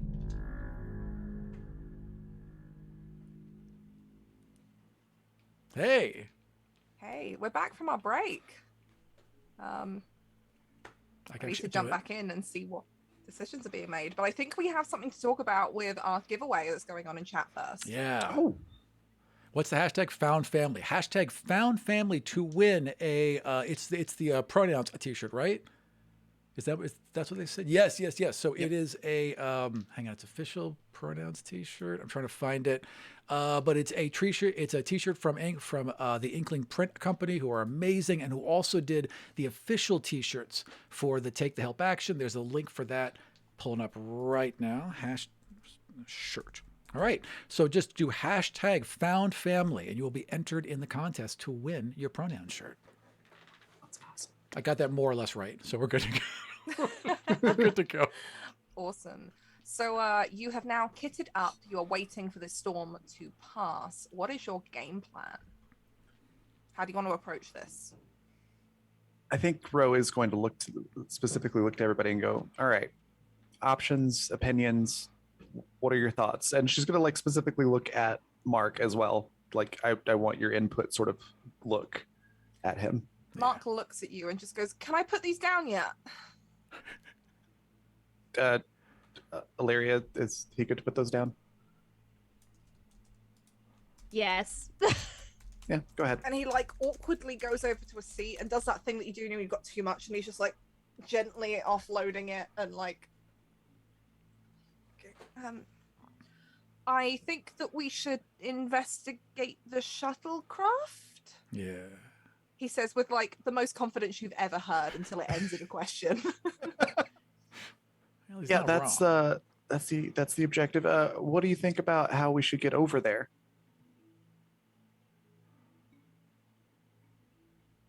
Walk.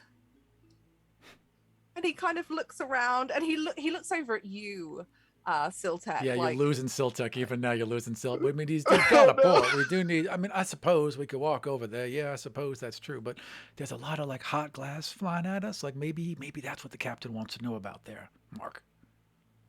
But I thought that's what these suits were for. Yeah. Okay. So Mark's all I set. So wasn't really prepped for this. I wasn't told I would be leaving the ship. Oh, also one quick note: that pronoun shirt is actually from @pronouns in my bio. I got that wrong, so my apologies. So thank you cool. @pronouns in my bio for donating that shirt. Awesome.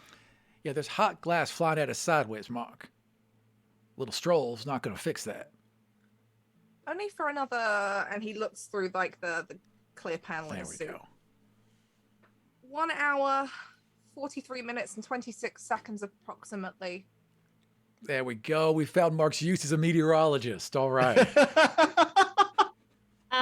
Siltech meteorologists are always wrong. That's true. They do lie. And he just looks, he just kind of squints at Mark. Anyway. Mark says nothing. He's just like, Ro just sort of shakes her head like that. Thank you. Mark, we'll come back to you. Anybody else? Thoughts on ways to best approach the other shuttle Well, once the storm's passed? Well, not so much a thought as a worry. This hot glass raining sideways, whether it's coming down light or not, is going to be hell on our instruments.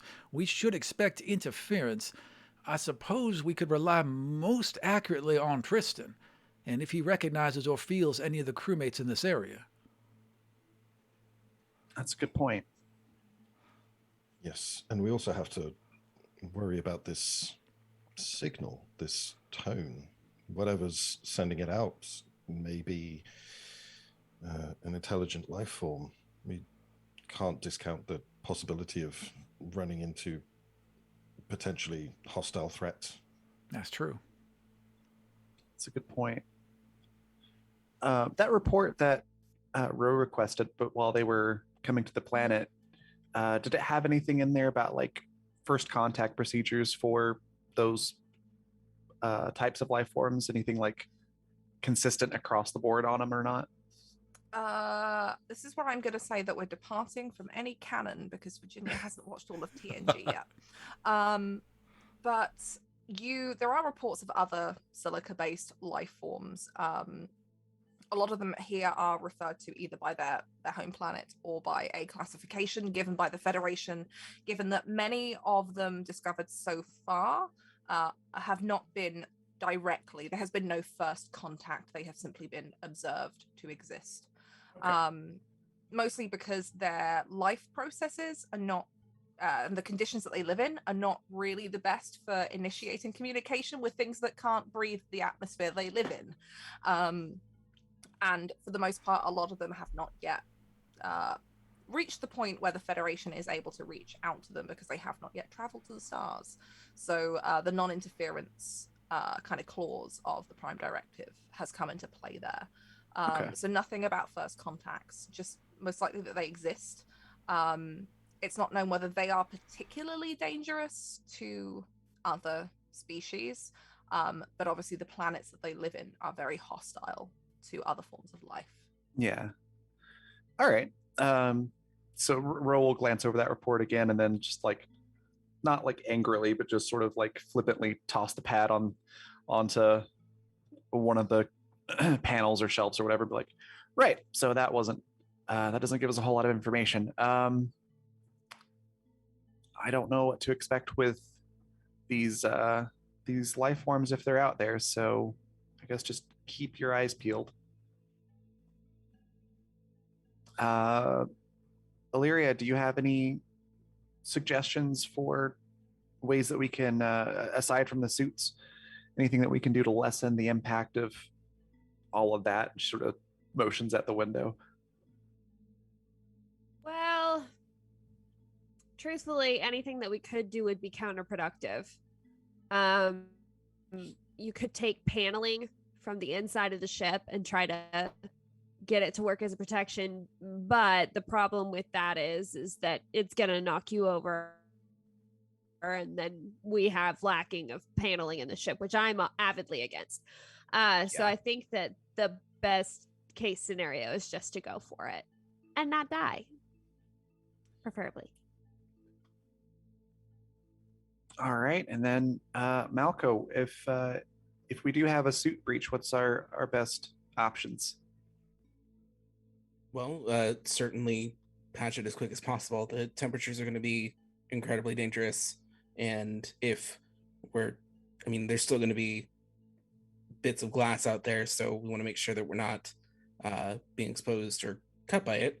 So definitely any sort of breach or tear, let someone know, and we need to patch it right away. All right. So keep your eyes on your own suits and on each other's to spot any breaches or anything like that, and we'll have patch kits actively in hand while we walk over. What do I do? You're going to be walking with us to the other shuttle and watching all the suits to see if there's any breaches there, Mark. And you'll have a patch kit in your hand. Maybe keep an eye on that weather, Mark. If it switches on us, give us a heads up. That would also be helpful. Sir? He nods. You wait out the rest of the storm. It's pretty dull and pretty boring. At least once, Mark tries to tell a story, which he never really finishes. Kind of trails off at the end. Too real.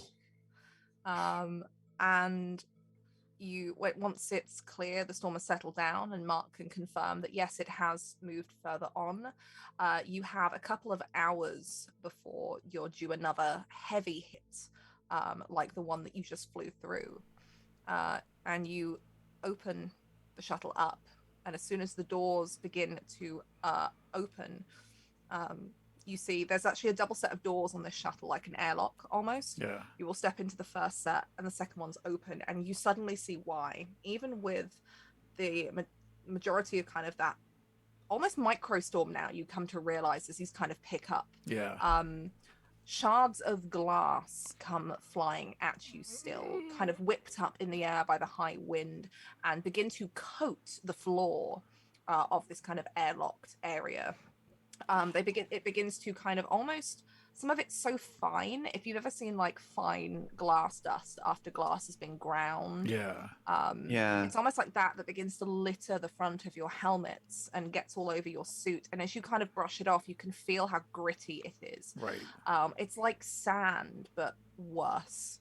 And you see it cut the bigger shards. Anakin Skywalker would be furious. Yeah, hitting against the suit, but obviously the thick material not puncturing, at least at this point. The heat is almost intolerable. If it weren't for the fact that your suits are oxygenated and cooled by two large tanks that sit on your back, like carrying a heavy rucksack.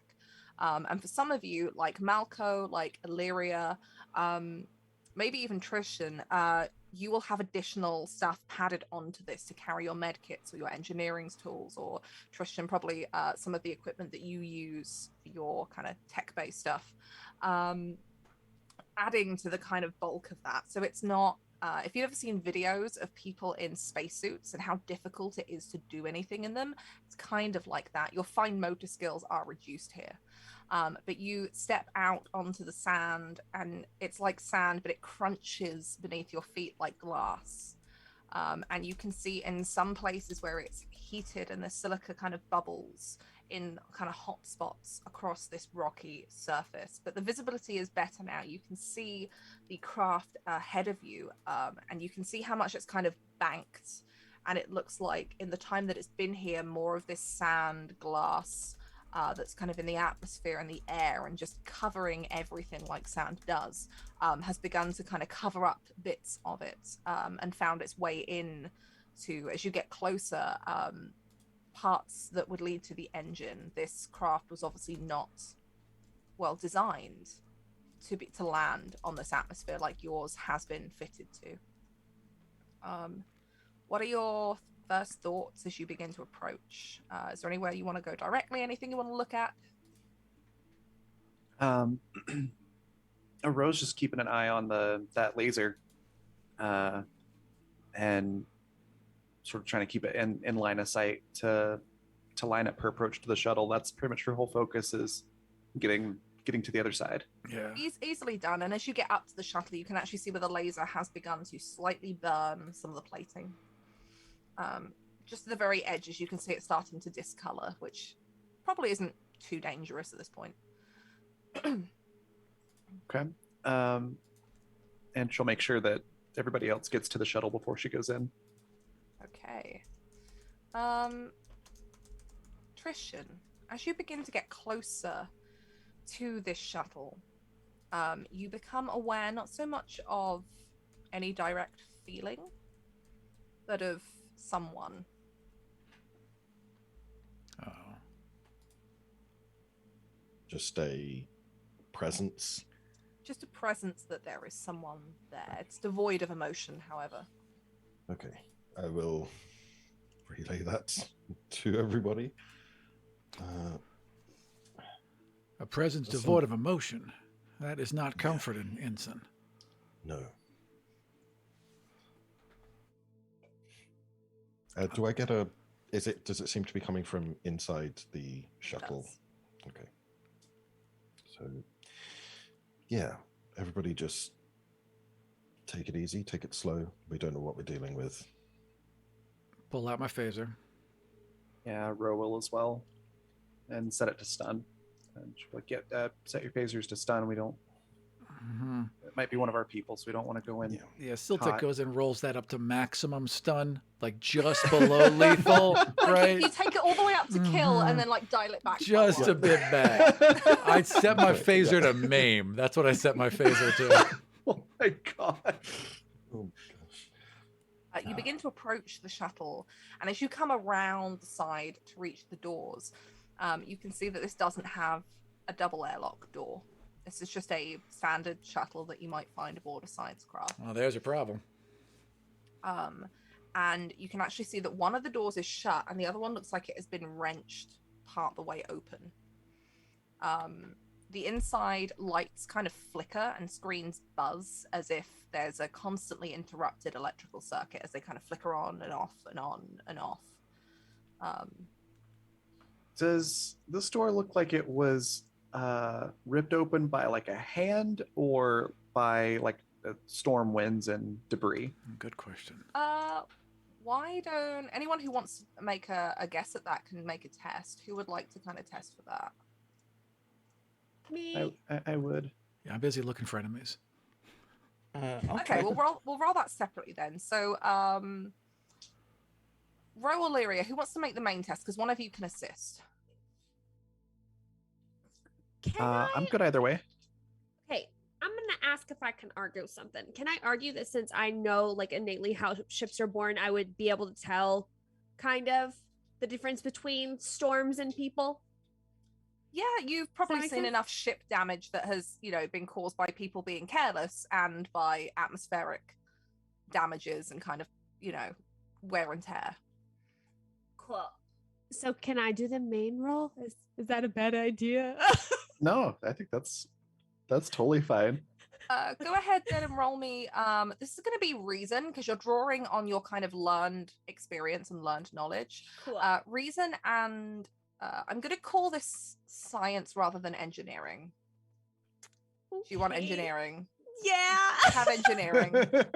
Ro, I want you to. How are you approaching this? I'm just trying to look at like, does this look consistent with debris damage on starships, or does it look like I'm just looking specifically for like hand marks or claws or Okay, something like that, less from like an engineering standpoint, more of just a straight observation. let's go for reason and security because you're basing yours Okay. more on a kind of a tactical knowledge of, you're looking for claws, you're looking for evidence that this is indicating something dangerous. Okay, that tracks. So you're just rolling 1d20 because you're assisting. All right. So go ahead and make the roll. reason for security. me, So Jordan. I need 10 or under. I rolled. And because you're a really nice GM, Oh no. I have 2 successes. Nice. Okay. I got a and- 5. You got a 5. So is that also a Nice. success? It is a Oh, wait. success, yeah. I rolled 2 dice under it. I rolled a 13 and a 2. So do you have a focus that would, apply here? So that 2 is almost definitely going to be 2 successes. So that's Yeah. 4 successes total between the two of you. Wow. Which gives Wow. you 2 points of momentum. Yay! Yay! Nice. Having a look at it between the two of you, you spot no claw marks or scratch marks, but you can't indicate because the other door seems fine. It is locked in place. This looks like this has been forced open by someone or something. It's Okay. not the result of the storm. Some of the damage to the inside is almost definitely the result of the storm having passed through with this door being open. Did we already determine whether this was like coming inside damage or going Right. outside damage? With the amount of successes you've got, it looks like somebody or something tried to get in. It was open from the outside. Okay. And there's probably not anybody on the crew manifest that would have that sort of strength, right? I'm assuming. Not that you know of. Getting Captain is my Vulcan, however, and they do possess a fair amount of strength, Mm-hmm. as Vulcans naturally do, because the gravity there is lower and all of that good stuff. So potentially, but it would be a difficult job to force one of these doors open. Okay.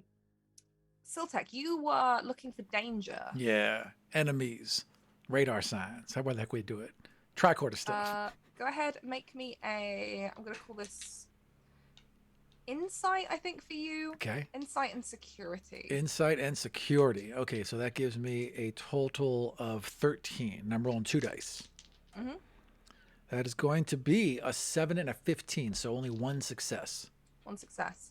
That 7 is having a underneath my security. I don't know if that matters. Do you Oh, no, have a it's not. I'm focus dumb. that you could No, apply I'm here? super dumb. Well, I've got duty and discipline, regimented mind. Not really, no. No. You sure that you're looking? I think you're looking at your values or your talents. Your focus is on the Oh, right hand. I'm sorry. side. You're right. I am composure, hand-to-hand combat, espionage, horseback riding, meditation, and by the book. No, absolutely nothing No. applies whatsoever. In fact, most of them won't apply ever. I love that you have meditation. Thank you. Having kind of like watching your back, you don't see anything around the ship that would indicate the presence of like a dangerous creature. Yeah. Inside the ship is a different story because Oh. you can't see properly inside the ship. I It just looks insist like on a going in wreck first. Yeah. as the light flickers. It's always possible that there is something, because Tristan did share with the group that he felt a presence. But immediately you don't see any immediate threat aside from the environment. All right, Tristan, if you feel that presence, make any changes of mood, please alert me, I say as I step inside. Yeah, of course. Thank you, Lieutenant. There's actually something that I forgot I can do. Oh, good. And I probably will get our captain's permission before I attempt this. I don't know if this creature is capable of communicating telepathically, but if it is, I can attempt to reach out telepathically and communicate with it. Yeah, mental Would you Xanax. like to attempt to reach out and communicate with it? With permission. Yeah. Okay. Yeah, Ro will nod. Like, yeah, that's a great idea. Good job, Okay. Tristan. There's just a gentle hand on my arm as I'm beginning in, and then I nod and step back. Yeah. Just Imagine that the both be of you careful. can get in this shuttlecraft. It's a bit awkward because it's kind of tilted, so you have to step in really carefully, Sure. and you trip over a couple of panels that have fallen Bodies. in. Yeah. There is a lot of debris in here, a lot of sand that's kind of pulled towards where this is tilted. Do you have to roll anything to make that communication?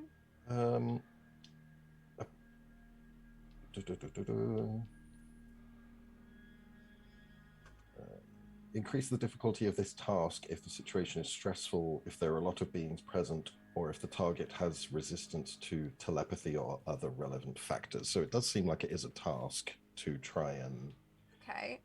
communicate telepathically. In which case, this is going to be a difficulty 2. Okay. So, what would you like to use to kind of achieve reaching out? I feel like presence could be a good one. Presence could be good. Yeah. Of the other ones, the only one that I kind of feel like would be relevant, I mean, I guess maybe medicine, but command seems to make sense.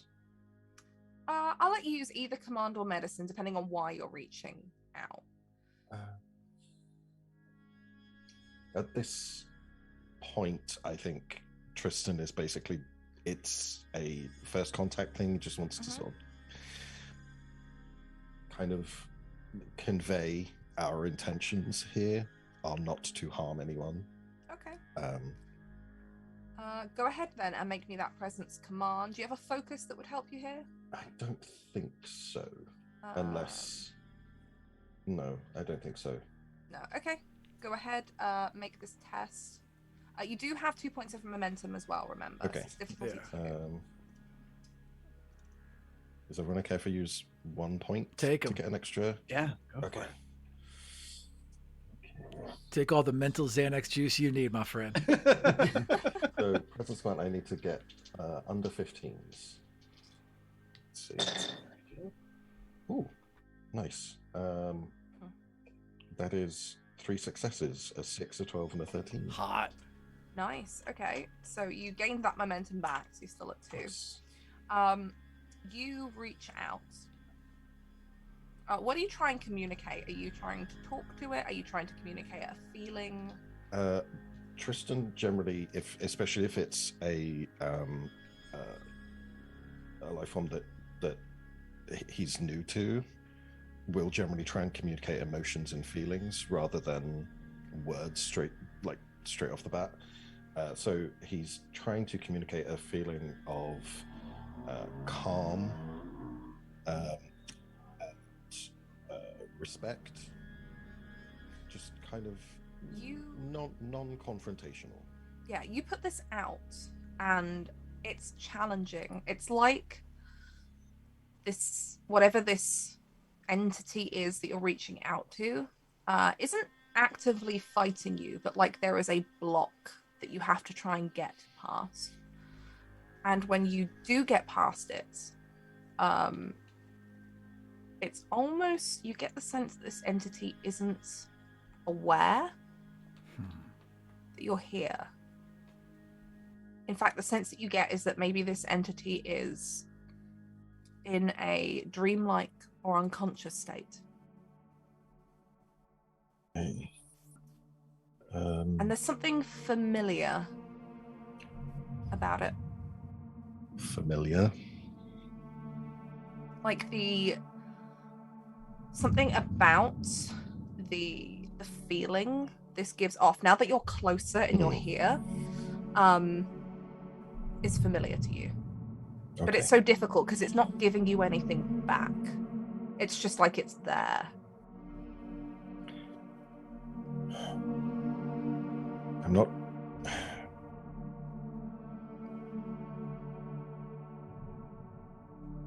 Whatever I'm sensing, I don't think it's awake, but it's giving me a familiar feeling. I don't think it's going to be immediately dangerous. As you're talking, you can almost feel its presence drifting. But it's not on physically, but the strength of it okay. drifting. It's not getting further from you, but it is drifting away, like it's fading slowly. It's fading. I think we should move. All right. Siltek, if you want to check out the situation inside, and then Malco, as soon as Siltek gives you the clear, go ahead and go in and try and help whoever it is. Yes, ma'am. He's got his phaser out, flashlight kind of crossed over his wrist, and he's just going to sweep the inside. You sweep the inside, and you can see the inside of the shuttlecraft is wrecked. Anything made of fabric is shredded to ribbons. The screens in here that flicker on and off don't even display anything anymore, as they're almost like become frosted, right, from the storm that's passed through, and it's just like the kind of light behind them that flickers. They were just ground down, basically. Yeah. A lot of the metal panels look like they have been ripped loose and have been, again, they take on a kind of frosted metal look. There is this kind of glass silicate sand everywhere, and as you get deeper in towards the back of the shuttlecraft where it's actually leaning, it looks like it's pooled almost, like the sand has just come in and rested here. And it's there that you see a piece of white, slightly shredded fabric, not cut the way through, but scuffed up heavily, just poking out from the dune. Oh, okay, I will. As the music builds, I will reach in and gently pull that out of the dune. Can you just go ahead and make me a, what's this going to be? As you try to, you've got to try and move this sand as you try and pull this. Yeah. Make me a fitness and security test, please. Oh, well, I guess got the best chance of this working. Okay, fitness is 11, security is 4, so 15. And I rolled a 12 and a 5. Okay. It's tough. It's whatever you're pulling on, whoever this is heavy. And it's when you start kind of clearing some of the sand to give you room that you realize why. Because this person is wearing a suit almost identical to your own. And beneath a helmet, which is like the entire visor is just frosted. Like you've seen like really badly scratched up plastic. Right, yeah. It's like that.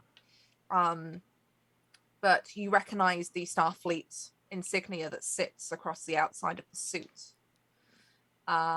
And as you keep pulling, and you find a bit of the helmet unscratched, just the peak that you can see, the shape of a Vulcan ear.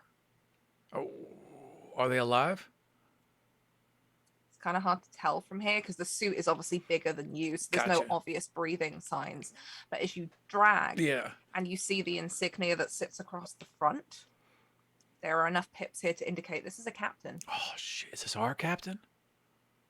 Most likely Okay. is what you would I'm what gonna you would think. Yeah. gently cup underneath her arms and just kind of drag her out to get her out of the ship so Doc can take a look at her. You can see her suit is in a bad condition. The tanks that sit on her back have actually the straps look like they have come off. Right. And it is still attached to her, buried in the sand beside her. And as you pull that out along with it, you can see the pressure gauges almost pretty much empty. Okay. They are dented. They don't appear to be split, Okay. but they're not in a good way. Lyra, can you do something about that? I can I try. just saw someone in chat said, "Mark, we need your environmental suit now." Oh no. I want to, but also no. No. That was your mission, Mark. You were a hanger. Thank you. Congratulations, you succeeded. Goodbye now. Oh my goodness. I want to see. So, number one, would there be backups of the tanks? You would hope so, Okay. but searching through this craft would take some time. Can I send Mark back to our ship? You can. Okay. I'm going to look at Mark and I'm going to say, this is your chance not to mess things up. I need you to go back and I'm going to give him a list of things that I need. And I need those tanks. I need the hoses that connect to the tanks. I need, and then like whatever tools I think I'm going to need to like quick fix it. And most importantly, I need you not to die. Yeah. You I got would 5 minutes. I would like you to make me a presence command test, please. Hell yeah. I think that those are actually my worst. Can I use my So, advisor here we go. talent? You can. What does it do? When you assist another character using your command discipline, the character being assisted may re-roll 1d20. Yeah. How is it that you're assisting? How are you giving this advice? As Illyria just starts like running off this information to Mark, who is like a little bit dumbstruck. He's looking at this figure and just like, what's happening? Yeah, no, I can get that. Yeah. Yeah. And you can see him mentally like mapping out where these things are as he tries to keep the list in his head. I think Tristan is just being like the calming presence and sort of being like, now, Mark, you can do this. You have the tools, you have the skills, you have the training. You have got this, okay? Yeah. Yes, sir. Illyra is going to have Mark repeat back to her the list of things that she needs quickly. He actually, surprisingly, he takes a minute. He hears your question and doesn't answer you immediately. And he's just looking at you, Tristan. He's like, I can do this. Yeah. Takes a deep breath and lists off in very quick succession exactly what you have asked him to bring back to you. Perfect. However, I still need you to make that presence command test. Okay. Oh, I dropped one. Okay. Well, my overall score that I had to beat was an 8. Oh, no. Jordan. No, the suspense. Communications is playing up again. Oh, Yeah. no. As Damn we see this. Illyria talking and there's nothing coming through anyone's comms. This always happens to there we me. go. There we go. I, in the middle of my sentence, I was like, I froze, didn't I? Yeah. Yep. Okay. Well, I rolled the dice, and I rolled 1 5. I had to beat an 8. I rolled a 13, but I can re-roll it because of Yay. Because of Nice. Tristan's advisor talent. Yeah. Nice. oh yay, it was a 4. Nice. 2 successes. So you can have a point of momentum. Look at those And he wholesome lists successes. everything off. And you see with a kind of confidence that weirdly you both recognize you've kind of instilled in him in Tristan, and kind of taking that minute to calm him and reassure him, and in Illyria just giving him this whole list without any reservation. You see he gets a minute, he checks his watch, and he goes back towards your ship.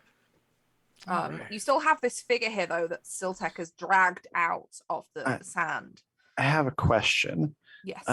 These suits, are they like modular? Like, could you pull a connector out of one suit and plug it into the other Good easily question. enough? As in like the tanks? The tanks you could. Yeah. Yeah. I think while they're doing that, Rose's just gonna like take her tank off and hook it up to that suit. Nope, not a chance. Not a chance you are, Captain. Put that tank right back on and Siltek takes off his. Is there a way to hook up 2 people to 1 tank? You have a bunch of connectors with you, and I don't know why, but for the sake of narrative, I feel like Illyria was the kind of person that would like take these 5. are small enough to put in my pocket. I'm gonna put these in my pocket. Yeah. Like yeah, she would. 100%. All right. So Rose is in the Okay. process of taking that off, and then That goes it right. stopped. I just walk up behind you and just put that tank right back on your back. No, ma'am. And I sling mine off. I want to see if you can jury rig this. Yeah. So if anyone wants to assist, you can. I could hold. As you're trying to kind of, this is a I kind guess of I'll like a mix assist, of yeah. engineering and some medical stuff as Oh, well, because you've got to figure out, how much can you divert before it starts affecting, because these suits Right. keep you cool. Then I will and they hold give the you tank oxygen. while Malco and Illyria figure this out because they're the smart ones. Mhm. Yeah. Can I assist by Christian being? could probably assist in this too, because you can feel that the presence you were sensing is this figure in front of you, who is, you now discover, your captain. Neat. They are Vulcan. She is Vulcan, and therefore that's what the mental block you hit was, the kind of the training. The fact that that is fading tells you that she is dying. Right. Yeah. Good find, Tristan. Good job. Okay. Can I help with inspiration by chance? Or I believe so. What does it do? it's just a focus. So like just be inspiring, like tell them that they're doing a good job, basically. Good job, Yeah. team. Go team! Can I use bardic inspiration in space? I cast Pizza Party. Good job, team. Always. Okay, who wants to make? So I guess Illyria is making the kind of main role here. It's probably either going to be Illyria or Malco making this main role, depending on if you want to hard play the engineering angle or if you're kind of hard playing the medical angle. Yeah. Well, I if would we're say medical. Sorry, go ahead. no, I was gonna go the other way. I was gonna say Oh, engineering. really? Both Well, trying I to pass the buck. Either way, it works. The only reason I said medical is because you would have, I don't know. I'm down either way. Because my thinking was like Malco would want to be focusing on any wounds or any sort of like immediate bodily damage, and then Illyria There's and none Ro. that you can see from here. The suit appears to be intact. So if there Okay. are any injuries sustained, they're probably going to be like pressure and crush injuries that you're not going to be able to access here, because if you open the suit up, the toxic atmosphere begins to circulate. Okay. Um, Then however you want to, if we let's think go of with medical, medical. Let's Okay. have a medical roll. Yeah. Yeah. And then anyone who wants to assist, you can. I will let you pick which attributes and skills you want to do Yep. for that. You don't have to tell me. Just add them up. You roll 1d20. As long as Malco makes a success, everyone else's successes will count. I So- will assist by not. Therefore, I'm not screwing this up. So I think this is going to be Sweet. definitely going to be medicine, but I'll let you pick the attribute that fits best. could we go with reason maybe? To try Yeah. and okay. So I'm just rolling 1 dice, right? You're rolling 2. Everyone else is assisting. Rolling two. Is rolling 1. Okay. Cool. Make sure that you take into account any focuses, so you make sure you get any extra successes you need. Go ahead and make that roll. Try to think. In other words, Because focuses would be surgery, xenobiology, infectious diseases, and I'd say triage. surgery, because this has Okay. got a lot to do with Yeah. like oxygen flow and keeping the temperature down, which is very similar to what happens in surgery, keeping people's body temperature down, making sure their sats are up. So Okay, cool. So it'll be okay. So I gotta beat a 16. Mhm. Wow. Okay, so I have a 15 and a 16 on the dice. Nice. Okay, that's 2 successes. What has everybody else rolled? Oh, Rolled a 3 for presence and command. My command is 4, and I've got the focus and inspiration. So is that 2? nice. Yes, that is 2. So it's 4 successes. Sweet. I have a question. Mm-hmm. If I big failed, Oh no. Oh no. Oh no. does it matter or should I re-roll?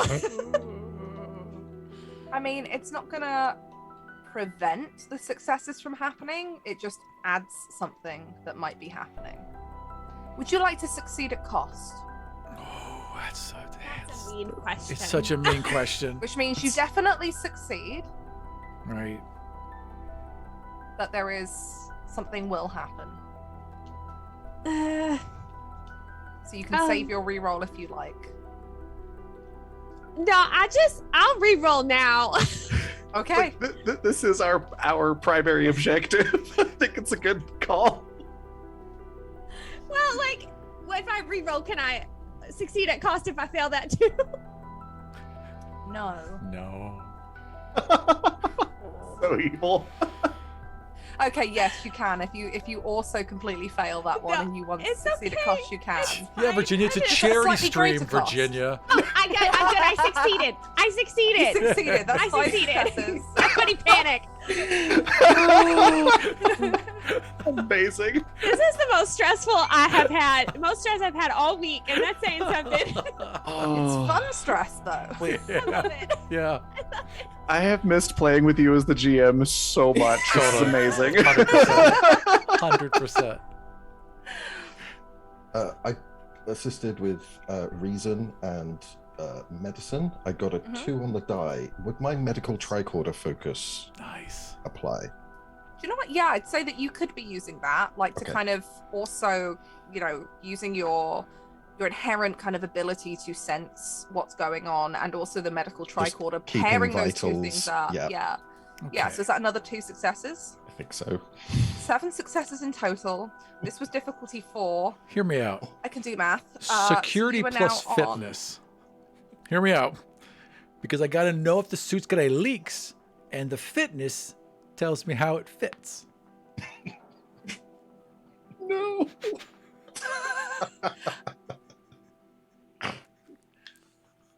I'm just going to give you another success for that. I don't know what to say to that The reasoning. fitness in the suit.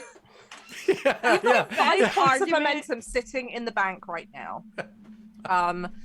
You all managed to pull this off. You divert some of the flow from, is it Siltek's suit that we're using? Yep. Into the captain's suit. And this happens just as Mark gets back. And he has like a, Oh, you're he's not basically got like a large like metal bin, essentially, like stuff would be stored in, and is dragging it back full of the list of items that Illyria has Hot damn, Mark. mentioned. But when he comes back, he is panicked. Oh. And he's out of breath. When I got back to the shuttle, there was a communication coming through, but I don't think it's coming to our headsets with the error. It was a distress call. They've gone to red alert aboard the ship. Oh. Ro's gonna immediately like put a hand on the shoulder, kind of hard because that's the suits. So like Yeah. so that he can actually feel it. I was like, "Good job, Mark. You did a good job." What did the message say exactly about the red alert? I don't know. I only caught bits of it. It was crackled, like it wasn't coming through all of the time. It was really start. But something about going to red alert. Something about there was something aboard the other ship, the other vessel that we pulled in. Oh. They've locked down the bridge. That's all I got. All right, good job. Let's get the captain here back to the shuttle, and we'll get back up and we'll assess once we get there. Yeah, Siltek's already got the captain over his shoulder, ready to run to that shuttle. As you go to pick her up and bring her over the shoulder, she reaches her hand out to grab at you. Whoa, Captain. She can't Siltek. see you. You remember now because her Right. helmet is just completely frosted across. Captain, tap, tap, tap. Who is it? Get off me. Siltec. It's Siltec, Captain. We're here to rescue you. Starfleet? Yes, Captain. We have to get back aboard with my ship immediately. How did you get here? Ma'am, your ship you is... can see she's trying to look around and she can't see anything. Ma'am, your ship is a loss. Your ship is a total loss. Do you know where your crew is? The beacon. Oh, it was all a trap. All of it. Ma'am, You here? How did you get here? What ship did you bring? we landed a ship. We should go, Captain. And I would kind of help her up and start walking with her. Captain. She limps like there's something wrong with her leg, like it hurts her to stand. Do you wish me to carry you? No, I am fine. And this is odd because she sounds panicked. Yeah, And it's like this is none of very you- odd for a Vulcan. Yeah. None of you have ever heard her panicked. It could be the result of some of the pain that she's in too. Mhm. As you begin to limp back to the shuttlecraft. Illyra's gonna have Mark help her carry the stuff we just brought over back. If you want to, I imagine that on the way, because you're still going to be going at a slow pace, she can't move particularly quickly, and these suits aren't built for it. You could probably do like a rolling repair on her suit if you wanted to. Yeah. Pack it all back up, Mark. Thank you. But yeah, so you do a rolling repair. Mark kind of pushes this bin across, and that's where you can kind of rest the broken satchel that she's wearing. As you know, you're going to have to walk side by side with Siltec in order to keep that going. But you get back to your shuttlecraft. Awesome. And you can see the kind of the message coming up, the red alert that alerts you something's going on the ship. I And think as you sit her sorry, down in the seat, as the airlocks close, she rips her helmet off. Takes a really deep breath of air. She looks dehydrated. The only reason she's probably survived this long is her kind of her Vulcan constitution, really. As she kind of sits for the first time, not bolt upright, but her hands on her knees.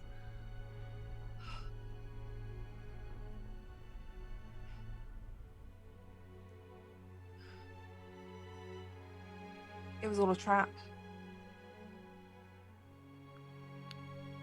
A trap from who, ma'am? You know where we are, don't you? No, ma'am. pretty close to the Romulan border, Captain. Acting captain. Yeah, if that doesn't tell you our situation, it summed up. I'm not sure what would. Yep, I'm acting captain. We are in a disputed zone. No one was supposed to know we were here. We were just cataloging planets. And this is kind of like as you're powering stuff up, I imagine Mark is being set to task. Yeah. Oh yeah, Rose flipping all the switches and prepping all the takeoff stuff while she's talking. We'd already categorized this one, and as we were leaving the system, we got a pulse from it. A series of tones from the surface. So we thought it might indicate life. Something calling at us noticed our presence. We didn't think it was possible with the atmosphere and the temperature, but subterranean colonies have been found on other worlds. Worlds that have had the opposite of terraforming, really. So we went down. We didn't find anything exploring, and then one of those storms hits unexpectedly. The beacon was so far out. The rest of the crew are gone. That beacon, the technology, it was bait for the ship.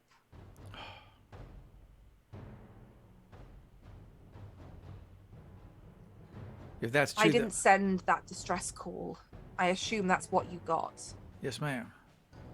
Yeah, we are responding to a distress call, yes. And if that was bait, we stepped right into that trap. And the initiative needs us. Science vessel is no use to the Romulans. But a fully equipped starship, with this Good. level of technology, that is worth something. Now we got to make sure they don't get it. Well, not that they don't get it, but if they try to claim that this is Romulan space, science vessel, that's can be put down to exploration, to claiming that we were checking the charts, Right. that a starship That's an act of equipped war. with a phaser array and photon torpedoes. Yes, ma'am. Yeah, they'll probably use that to threaten war in exchange for concessions of more planets from the Federation if they stick true to tactics. They lured us down there, knowing that our vessel wouldn't prove enough, hoping that somebody else would catch the distress call. They wanted the initiative. And they got her. Can we take Well, off? I'm assuming the ship can take off. Like it wasn't too bad of a landing, No, right? you weren't damaged. For the sake of time, we will say that you can take off. You're not piloting during like the bad atmospherics that you were earlier.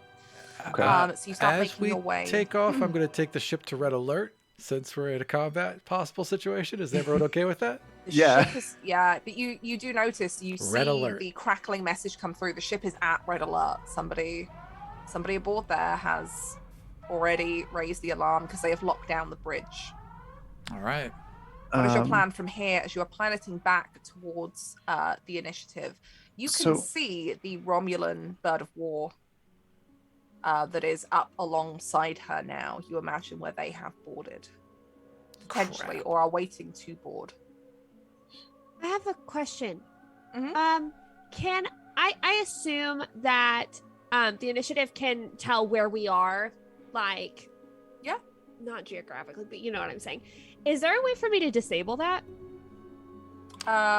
Yes. However, that would mean that you couldn't be beamed aboard. Um, It would essentially, more than anything, you'd be disabling like the location on the shuttlecraft and on your comm badges.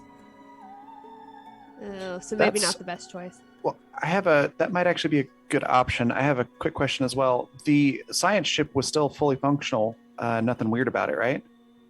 Not upon the first glance, but obviously, even a ship of a small size would take a. You don't have a full roster of crew. Remember, so Yeah. your priority was figuring out, looking at logs and checking stuff, not necessarily a full top to bottom security sweep of the ship. Sure. But like it didn't seem like it was damaged or anything. Not that you could tell. Okay. My thinking is a science ship is a lot better than just a shuttle, tactically speaking. Oh. It's Oh. got full transporters, probably a better phaser array, probably better shielding, and just as bigger. So we could go take that and sort of operate from there to try to get the initiative back. I could also stay on board the shuttle, Captain. Keep him occupied. That wouldn't be a terrible idea either. So if we could disable the initiative's transporters, that would probably be helpful because then the Romulans can't use it for site-to-site transports. Then I'll go and take those out. I'll drop you off on the science vessel, go back around, and take out those transporters. Because it does seem like the initiative has been taken, right? Not just... You're not really sure. Okay. You know that they've hit red. From what Mark told you, they have hit red alert. They have mentioned that there is some people aboard. The exact number of that, you're not too sure. The gist of it was it sounds like they were on board the science vessel, and upon docking with the initiative, that is where they have transferred. Okay. And that the crew of the initiative have locked down the bridge to prevent access to it. Right. Okay. So we definitely we want to lock down the transporters then, because we don't want them getting on board that bridge. and our communications are still on the fritz in the shuttle, right? Down the fritz, you can attempt them. It's just gonna be more difficult to kind of get a message across. Okay, so here's what I'm thinking, and Ro will sort of explain the plan as they're flying up. We take the science vessel. Siltech can provide support with the shuttle. We use the science vessel to communicate with the bridge of the Initiative, get an actual sit rep, and then from there we can either act like the science vessel was having issues, and so that's why the Initiative is here, and try a diplomatic approach. It probably won't work, but we can at least try. And then assuming it fails, coordinate with the Initiative to take on the bird of prey and get the heck out of there. And Ro will look back at Captain, was it Tapel? Yeah. Say, that work for you, Captain? You are in charge. I am not medically fit to command. I'm going to take that as a yes. Let's go. She looks at you, Malco, as she says this, almost looking for some kind of confirmation that she is in fact correct. He'll kind of look and just kind of give her a nod, and given your current situation, I do not believe you can right now.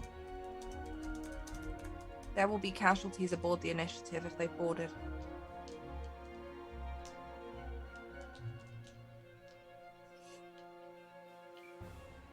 We'll deal with that when we can. How did you find me? Bro looks over to Tristan. Coming to the rescue once again. Do what I can.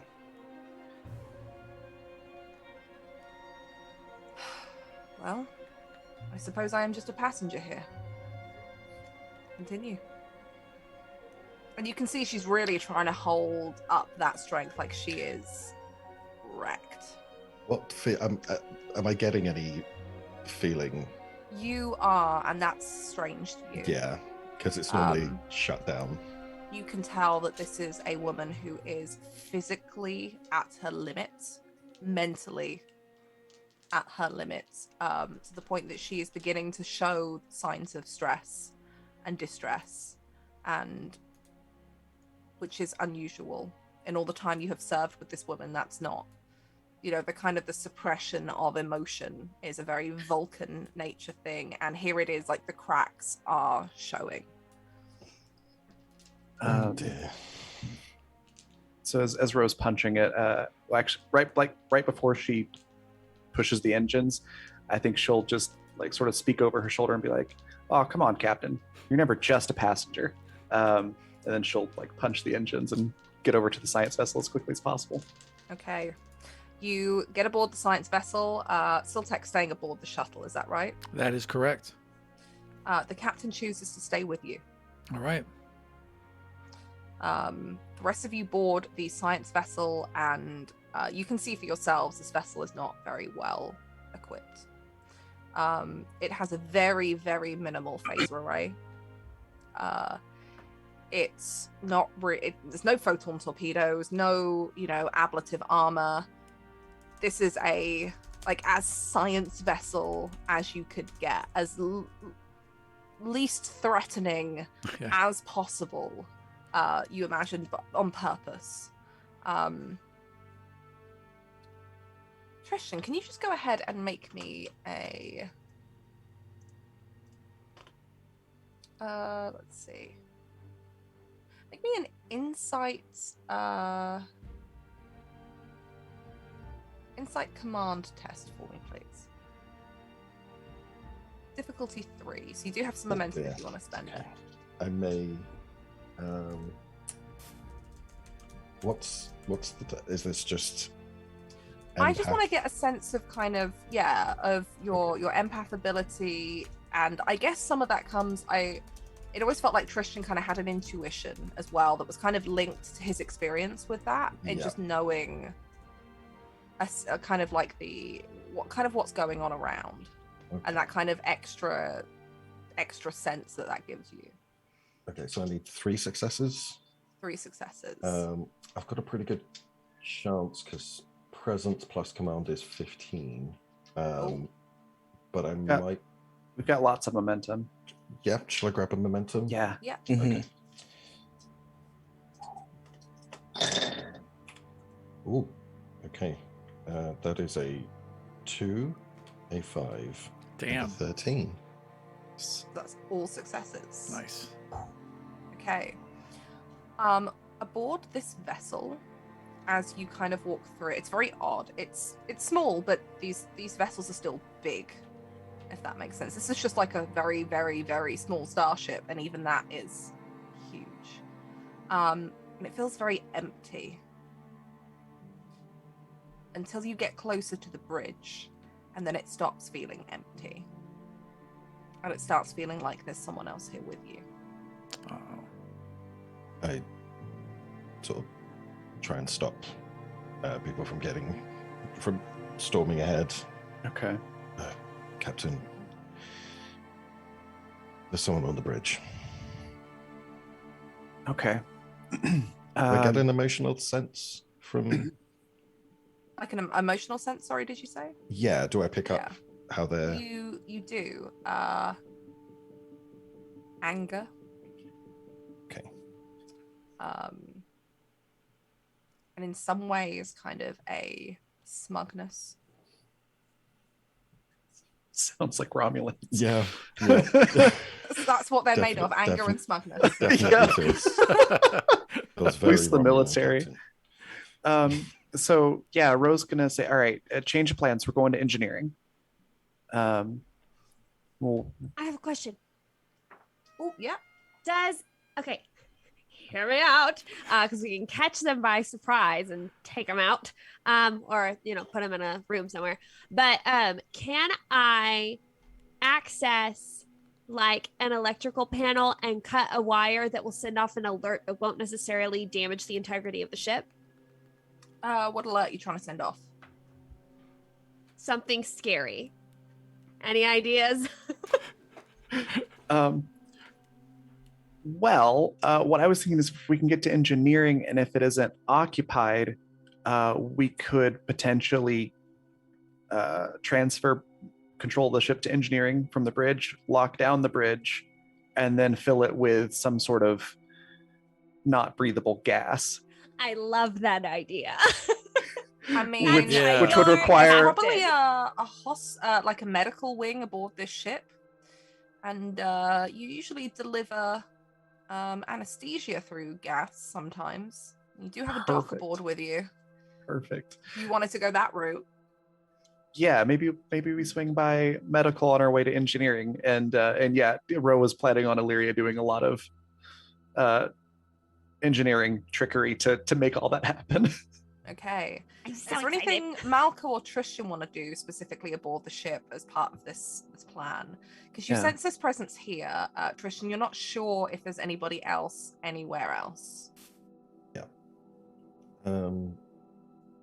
Is there a way... do we have any way of checking to see if there's anyone else aboard right now? Possibly from engineering. That's going to be like once you divert power, essentially anything you could do on the bridge, you can then do in engineering as a secondary kind of thing. I think...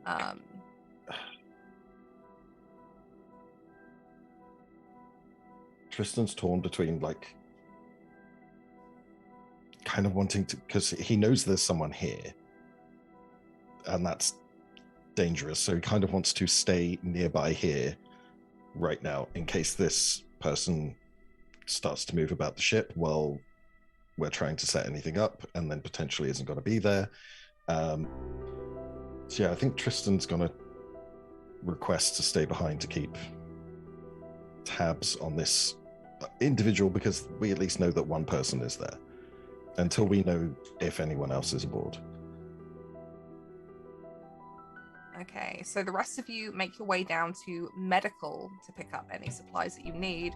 Tristan, you stay nearby the bridge. There's a couple of kind of side rooms, like kind of briefing rooms and things like that that are up across there. And you can make your way into one of those and just try and keep a low profile.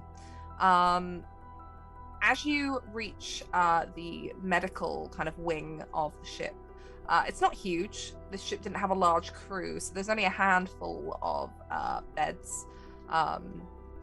Fairly well stocked cabinets. What would you like to grab from here?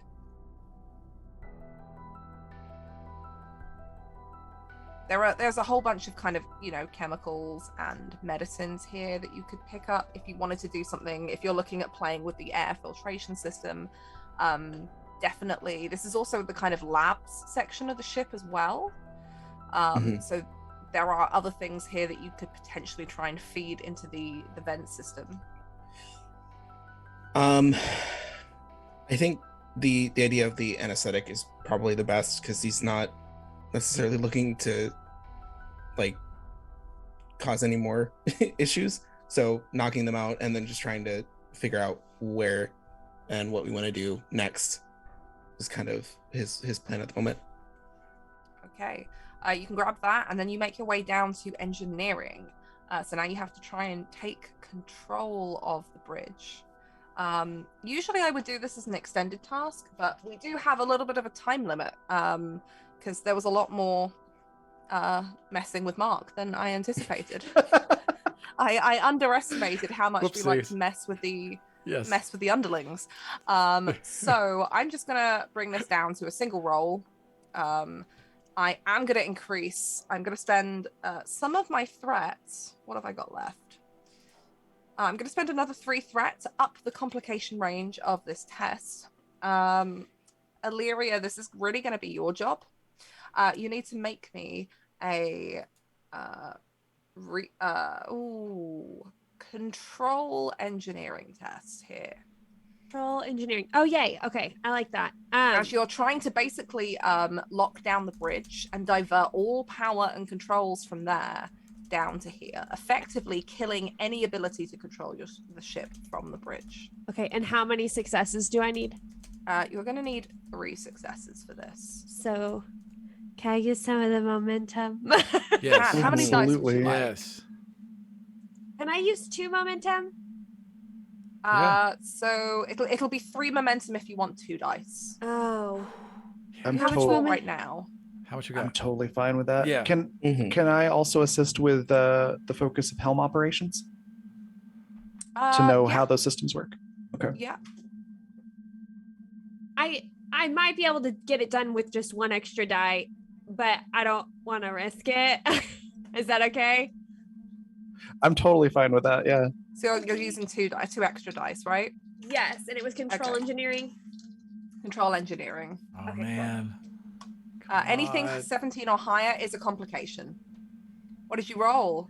Well, with my 2 dice, I rolled a 1 and a 4. Wow. Nice. Yeah, and Okay. I had to beat a 17. Is your So- 4 beneath your engineering skill? Oh yeah. That's 4 successes. Damn. You've still got 2 more dice to roll.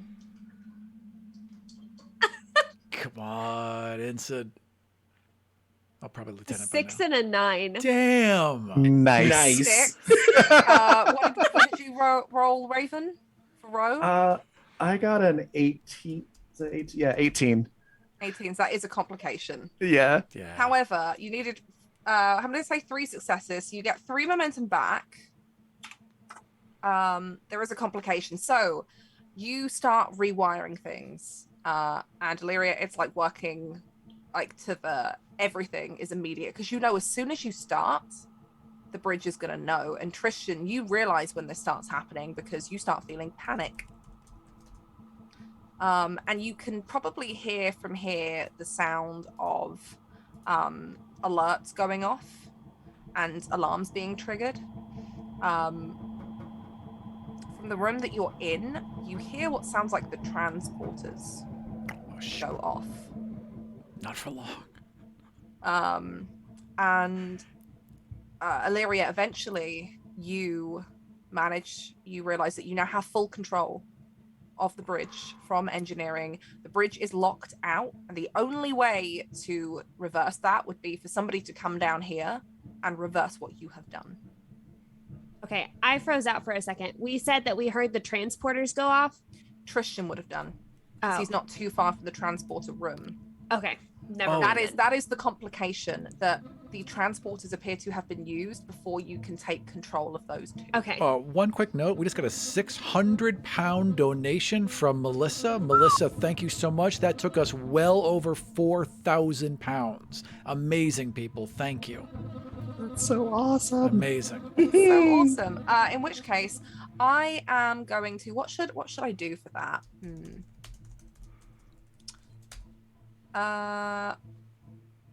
All of you Hell yeah. can have a free success to use. Yeah. Yay! Oh, heck Yeah. Okay, we're going to jump over very quickly as Trishan is left hearing the transporters, and the last thing you realize is you feel another two presences nearby. Concern, smugness, and anger. And a sense of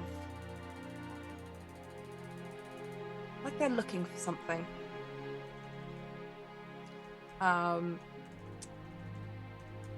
Siltec, you're Yeah. aboard the shuttlecraft. You don't really have full-on communications anymore. But I'm going to say that you get enough communication, just that snippet that tells you that Illyria has taken control. Yeah. Since I was circling back around to turn off, like to focus on the transporters, did I see a reading of them going off? Did I notice that while I was in You the would ship? have done, yeah. You would have noticed. Not it looks like you got a reading from the transporters on not the Romulan Right. warbird, which is just kind of sitting there. Right. But definitely from the Initiative, and then same reading appearing on the science vessel. Are the Romulans' shields up? They are not. Can I teleport aboard the Romulan ship? You may attempt to do so. That is what I am going. I'm going to pull up alongside and teleport aboard their ship. Those things have so many troops on board. I have concern. Stress. Concern is strong. I say warbird. I shouldn't say warbird. Okay. Like a mini warbird. Yeah. The Yeah. kind of thing that like Like a like warbird coupe, like a little two-seater warbird. Starfleet have sent this kind of science vessel that looks very unintimidating. Yeah. The Romulans have kind of done the equivalent. It just doesn't work as well because everything they make is made for war. Right. It's the But least it's the scary kind of thing that you would recognize is essentially like a small warbird, but is like it's a thing that they would claim it's an exploratory vessel. Yeah. What do you mean like torpedoes? I don't know what Right. you're talking about. Right. It's a scout with lasers. Yeah. It's science Yeah. torpedoes. Like, Yeah.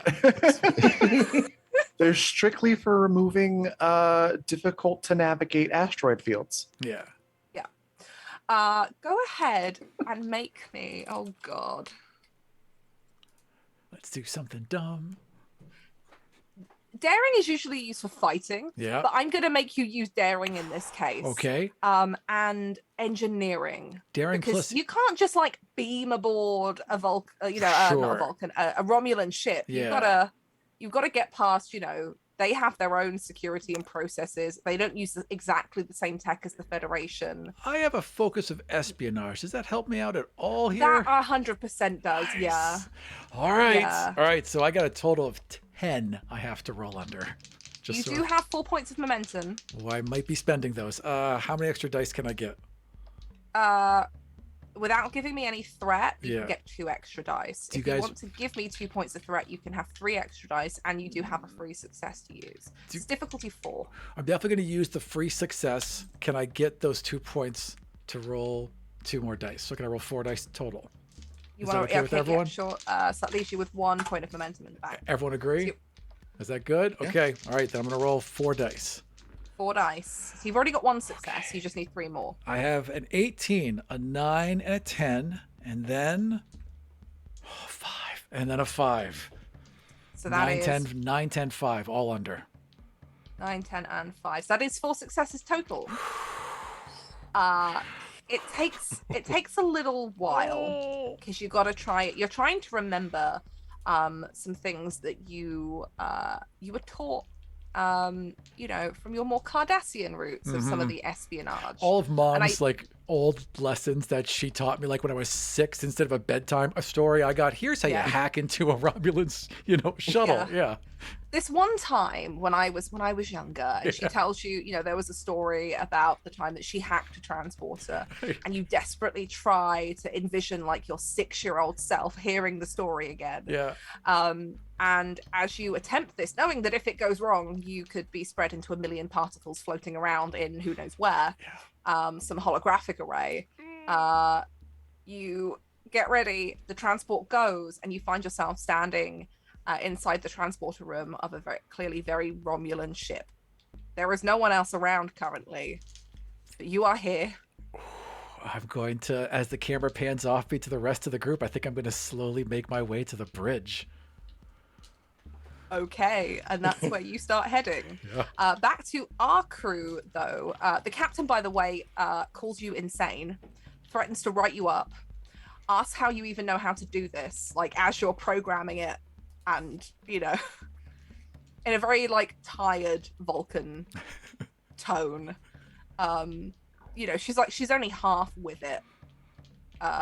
But panning back to the rest of the group, you now have full control. Tristan, you sense 2 other people who start making their way towards the bridge. Am I able to safely communicate this to? Yeah, you can use your comm Okay. badges. Yeah. They are now working now. The problem was with the comms in the shuttlecraft, not your personal Okay. comms. So yeah, I will. The others know. We have. There's 2 more heading towards the bridge. All right. As long as they're not heading towards engineering, we can let them get to the bridge and then flood it. Okay. Can we lock them in? Already locked. They're bridge. already locked in. So One of them's already locked in. The 2 that have just transported okay, are never mind. not. Oh, They okay. would Can they're we- going to lock 'em find in. it locked, and then I think they're going to be headed straight to you. Question. Oh, sorry. Go ahead, Jordan. No, you go. I'm ready. Since we have control of the ship, we have control of the transporters. Yeah. You do now. Can we just transport those 2 into the bridge and then flood it? Oh, I forget in TNG you can beam within the ship, can't you? Yeah, site-to-site Is that- transport's a thing. Yeah. Oh, is that anyone? You tell I'm a TOS fan.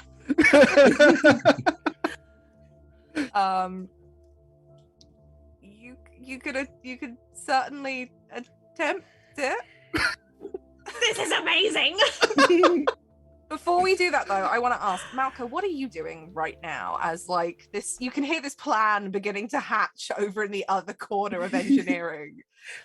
At this point, he probably would have grabbed like, I don't know if there's like smaller tanks of like just anesthetics to be used for like venting into there, or however, like basically just grabbing the anesthetic just so it was part of it, and just he's ready to take a non-lethal route, but yeah, it just kind of I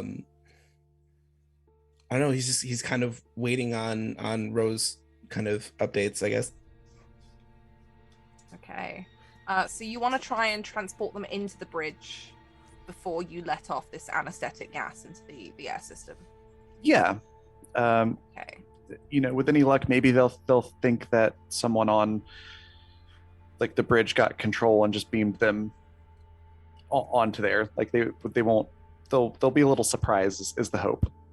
Okay. In which case, then I think we should do a kind of like a combined test that will combine everything together. So I think the main core of this is, you want to flood the bridge either way, right? Regardless of whether you're successful in transporting them.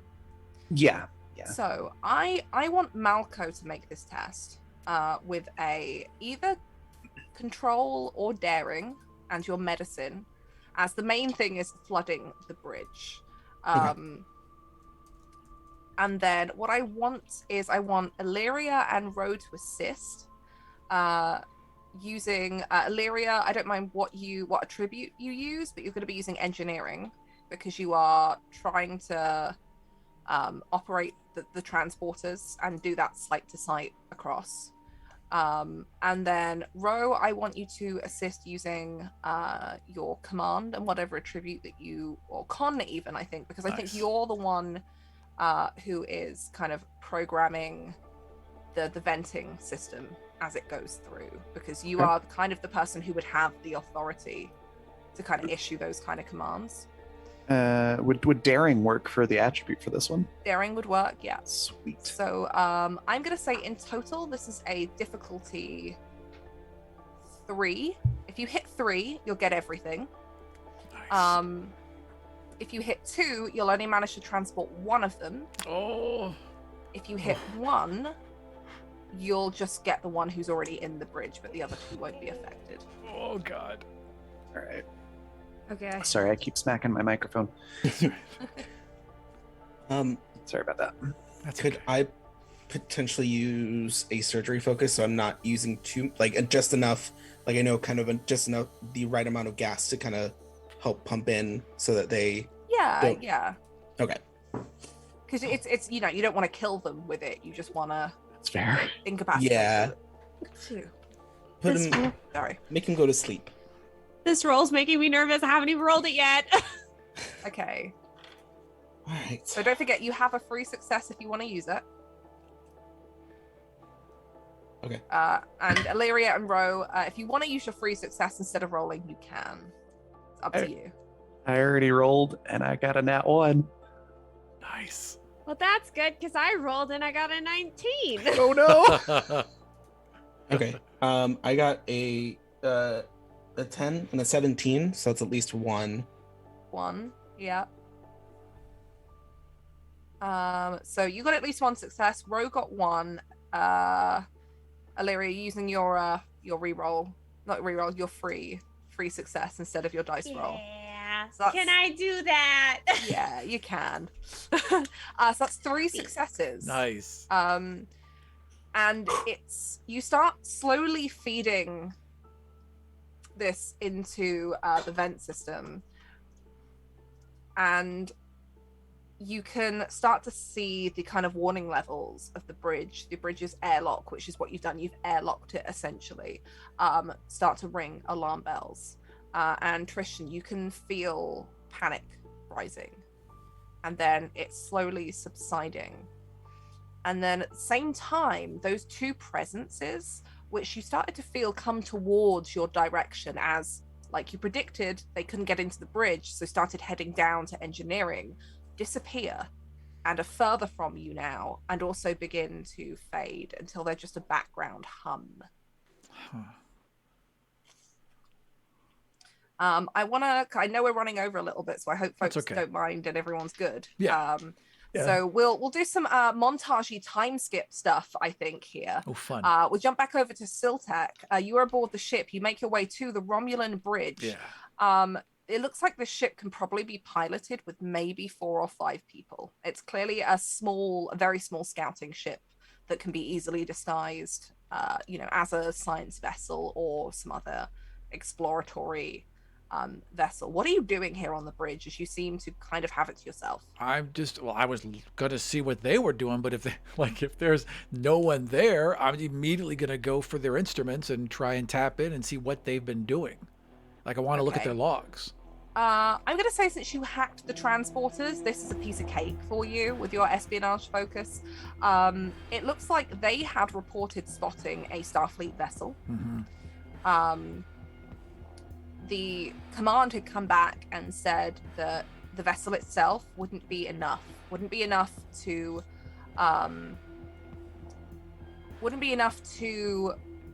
point out and kind of show the Federation up of, look, you're invading this bit of space that we're claiming is actually ours. Right. But it's also of little value to the Romulan Star Empire. It's not even like a good science vessel. It's the bare minimum. It's not fancy and new, but it could be used as bait. It looks like they had seen it coming through this planetary system, Right. and had planted that beacon on the planet purposely in the hopes that the vessel itself, because some vessels are capable of landing on the planet, the Initiative is because it's based on Voyager, Yep. can do planet landings, and or a shuttlecraft would go down, the planet would be inhospitable, unable to return. That would then call out a bigger rescue Right. ship. We all got suckered. All right. Yeah. Then I'm going And that to. would be either grounds for, hey, look, you sent a big starship with lots of weapons on it Yep. over here, or they could capture it and take it for technology. All right. I'm gonna. And it looks like what they've done is they've basically baited you, Right. and this small team are now waiting for a bigger ship to arrive to kind of really do the takeover. All right. I'm going to slide that information about them, setting us up into my tricorder to take with me. Then I'm wiping all their logs. I'm wiping all the data they had finding of us. As soon as I'm done wiping their logs, I'm pulling shields up and I'm hailing that ship as I turn their weapons towards it. The other ship hasn't started to arrive yet. Oh, no. I mean, no, I'm sorry. The ship that we came originally to rescue Initiative? that they've boarded, I'm going to turn their ship's weapons on that ship The science and hail vessel. them. Yes, exactly. Okay, so sorry, are you pointing weapons at the I'm initiative or the science vessel? At the science vessel, I bought the vessel that the vessel that the Romulans have boarded. That's the Go one ahead, I'm just pointing. make me a daring. I'm going to call this daring security because I think knowing Hell to yeah. wipe data can also fall under that kind of security. All right. It's security is supposed to be physical for people watching at home, but Yeah. we play fast and loose with the rules here. All right. 4 plus 8 is 12. I'm rolling 2. I'm going to give you difficulty 2 for this. I got a 17 and a 15. Would you like to succeed at cost? I would like to succeed at cost, I think. Yeah. I think Okay. that's yeah. As you're doing this, you manage to wipe everything and you turn the weapons on the science vessel. All of you aboard the science vessel now can see that this Romulan ship has activated its shields and its weapon systems are now targeted on Oh, the I science should have vessel hailed you're them on. first. You hear a voice behind you, Siltek. Right? Can I help? Siltek just like this. It's Mark. Oh, Mark! That's where Mark went. What the hell are you doing here, Mark? You all just left me in the back of the ship and didn't tell me where to go. So when I saw your transport, I hit the button again, except tied it to me. Jesus Christ. Hi. No, I got you. Okay. Scare the heck out of me, Mark. Cool. Yeah, just tell them, contact the other ship, tell them to give it up, because we got their ship and our ship and all the other ships. Just tell them to give up. You want him to give the order? I want him to contact them. Yeah, I'm captain now. Go ahead. Put me through. Yeah, Oh my yes. God. Yep. Wait, if we've taken this vessel, does that make you captain? It makes me captain. That's right. Tell them their captain summoning them. Does that make me first officer? Yeah, sure, whatever, Mark. Yeah, you're first officer. First officer Mark. Come on, Mark. Do the thing. And he takes a deep breath in, and all of you hear over the comms something to the effect of, "Hey, Romulans, we've got your ship. There's no one on here." It's kind of cool, really, actually. Anyway, I'm the first officer now, so stop. It's just a really confused Nailed it, Mark. jumble of commands. Before nailed it. anybody can say anything to them, Alira is at the comm station saying, "You two need to sit down in chairs and stop touching stuff." Siltek sits down in the captain's chair, as he was Oh. told. Mark looks around, and I don't know why, but in my little Trek headcanon here, there are no other seats in this bridge. Hey. Everyone stands. Hey. That seems like a very Romulan thing to do. It I don't does. know why. I think that actually is how they everyone work stands. I think in it is this And also- just era. awkwardly looks around and just goes to sit on the arm of the captain's chair and then thinks better of it, and it's just just puts his arm on a panel. I'll take that. That works. Good job, Mark. Oh, that's amazing. Yeah, Ro comes over yeah, good job, Captain Siltek, but I'm sorry we won't be surrendering the vessel at this time. Oh, I'm Also, sorry. those promotions aren't permanent. And you hear a voice as Mark comes through. No, I meant the Romulans. You're okay, Captain, not you, Captain. Captain, I'm. It's okay. It's confusing. Roach She's just- captain. I'm temporary captain. Ro just tries her best to keep a straight face, and a little bit of that laughter comes through her in her voice. Like, good job, Mark. Good job. Good job, Ensign Mark. And Lyra looks at Ro and goes, "We can't leave them alone for 5 minutes.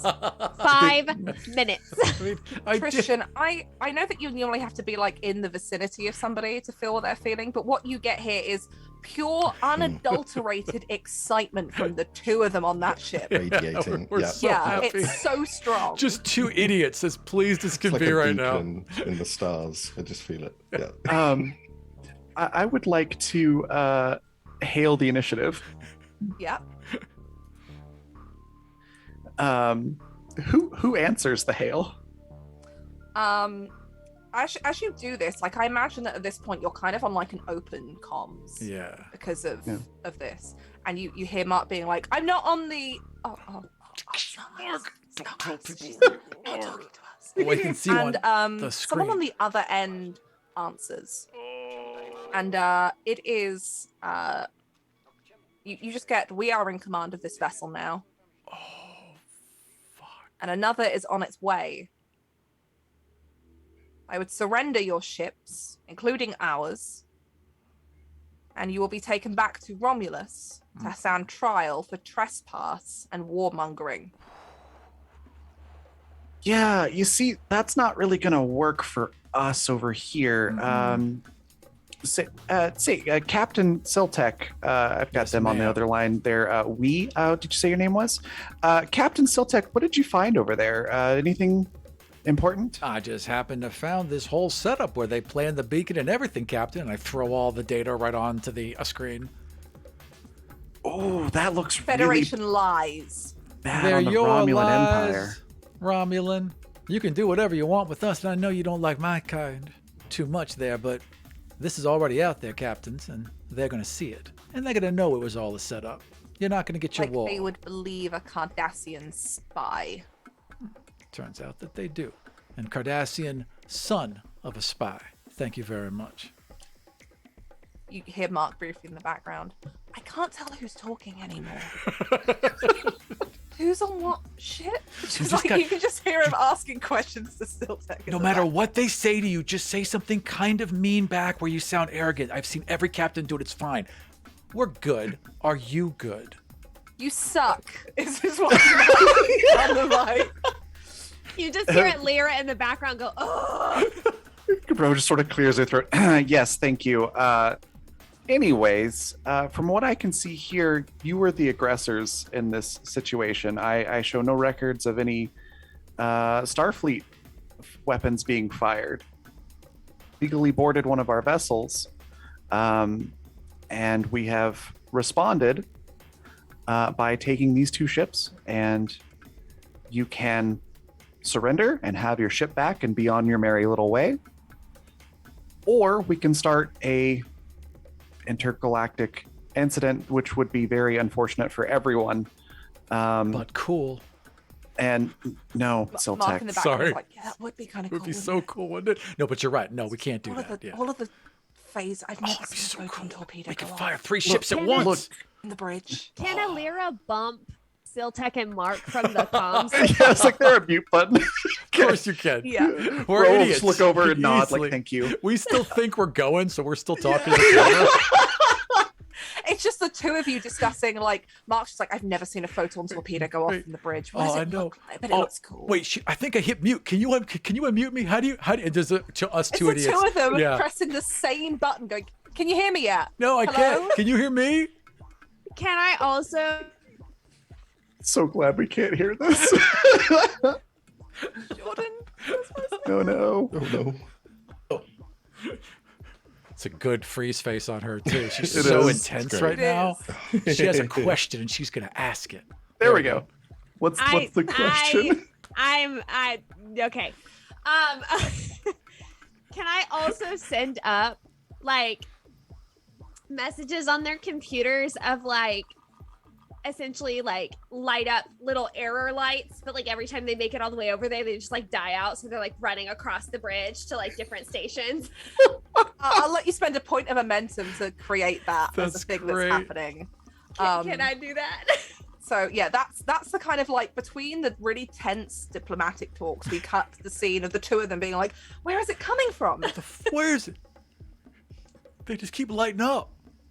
I think for time we have got most of this resolved because you have all the evidence. Yeah. And if it's okay with Darby, I would like to invite Darby to tell us how the situation here is resolved. Yeah.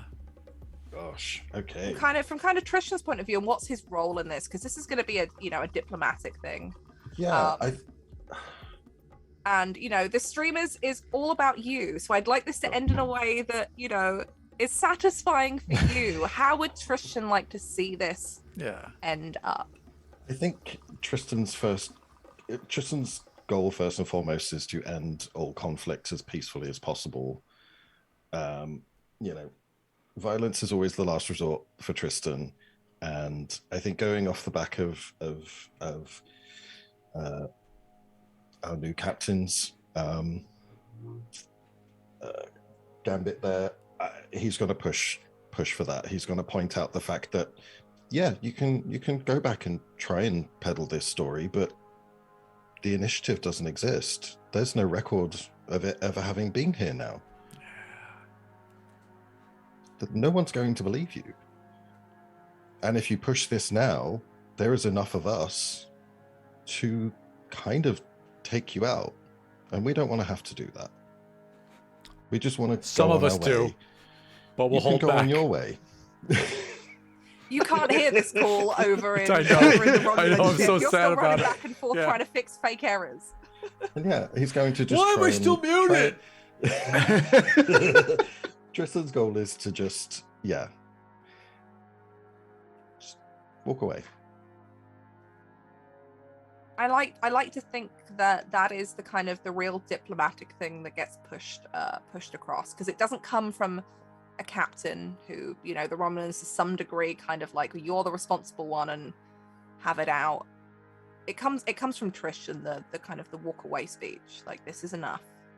And maybe it's something about the way that you make people feel with having that kind of empathy and being able to really target what they're feeling to make your words have impact. That a small truce is called. They get their ship to return back in. They still do a lot of blabber about, don't come back here, this is our lands. We will, this is a mercy that we're showing you. They flip it so that they're the bigger guys. But I think that happens. Yeah. You come back to the initiative, your captain is well taken care of.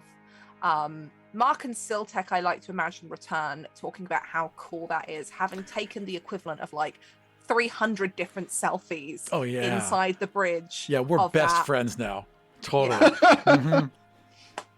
So I guess we'll finish up. I'd like to ask where you see all of your characters at the end of this, because the way that I think about it is that perhaps Ro does take command of the initiative. Siltek does become the first officer. Malco becomes the chief medical officer aboard the initiative again, and you're all put back together as a crew for another adventure, because this is not the last adventures we're going to have, my friends. I promise you that. That's right. I love that. I love it. And I also love the idea that Mark actually does get like a proper promotion, and is maybe like put in charge of like the transporter or something like that. Like he becomes a transporter chief. No. He becomes Siltek's personal assistant. It's not a real promotion, but it is. Like it feels like a promotion. He's like works. the second first officer. Right.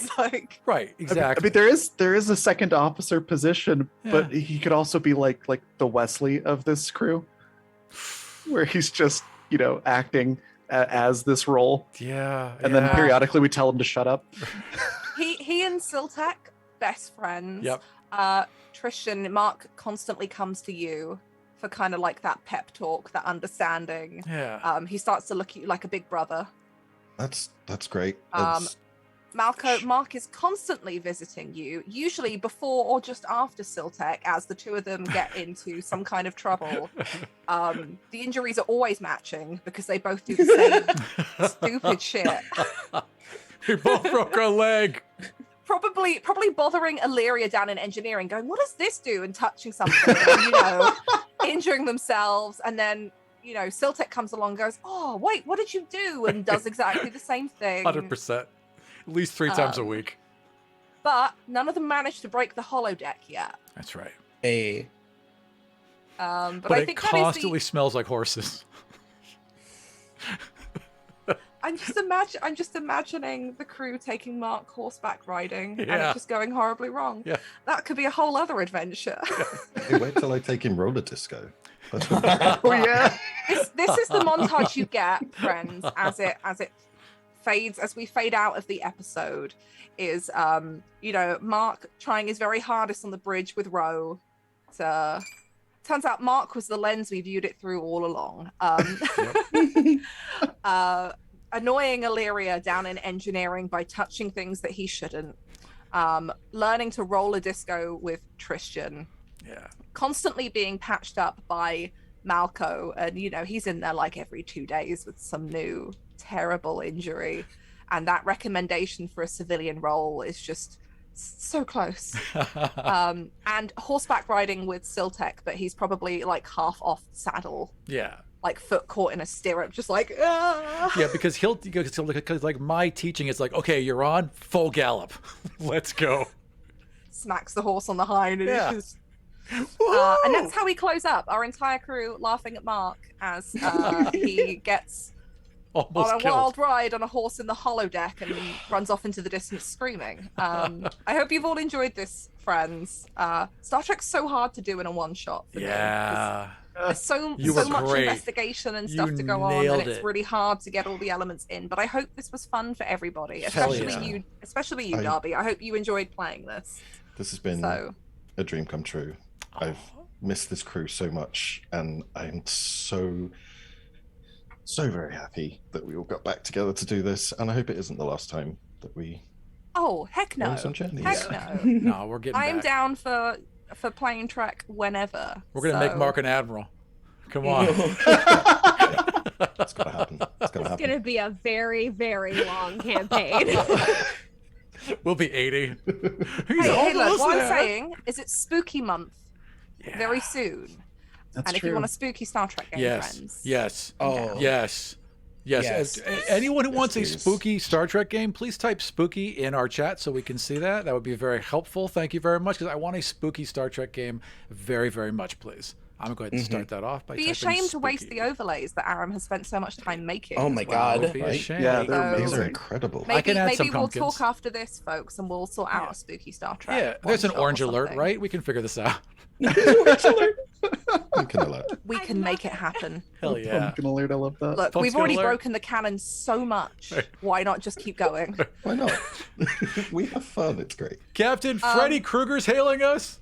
I have ideas that involve holodecks. Oh no. Oh I'm a no. really big horror movie Yeah. fan, folks. You've Oh. just given me Same, an idea. same. Oh, I'm God, down so for many people are that. talking Ready. spooky in chat. I don't know how to deal with it. Oh, I'm down for that. Well, we're going to sort this out, friends. But thank you for playing. Thank you for everyone watching who's come in for the stream. You obviously know what we're doing the stream tonight for. It is for the wonderful Darby. who is- I Yeah. don't know which side of the screen Darby is on the stream. You had it chat. right. This You had way? it right. Yeah. There we That go. way, yeah. There you go. So if you haven't already and you're able to, make sure you go down to the GoFundMe. I'm sure there's a command in chat Yep. that I don't know. Gonna do it right Um, now. And drop a couple of pounds if you enjoyed watching this and want to support somebody who is an incredible role player, an incredible friend to so many people here, a super talented artist. Yep. And it's just overall like one of my favorite people to play games with. Literally one of the best um, people we all know. So yes, absolutely. And I can't remember what game Darby and I first played together. It might have been Trek. It might have been this one. I feel It like there was one was. before that, but I'm not sure. No. But it was Trek. Yeah, And it was- yeah. I've been wanting to get Darby back at a table ever since, because I think you're all, I mean, all of these folks are awesome, by the way. yeah. You should go check all of them No, out. But Tonight is about Darby and, you know, celebrating how awesome Darby is and making sure we can get you the help you need, friend, because everyone deserves it. Hell yeah, man. Everyone deserves some help, and this community loves you very, very much. And I love this community very much, and I love all of you very much. Thank you so much for doing this. I had such an amazing time. We love you, man. There is more track in the future, friend. Don't worry.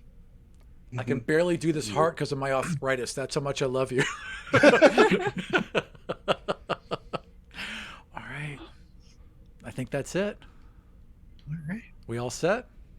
All right. We're all set. I think this is the crew of the USS Initiative signing out for now. We love you guys. We'll see you again soon. Bye. Bye. Bye. My name is Aram. Well, we're amazing. He, him.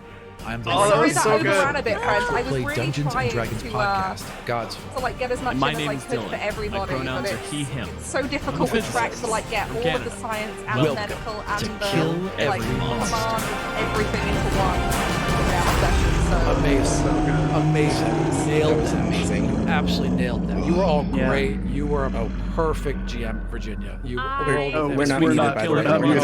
We're featuring the Banshee.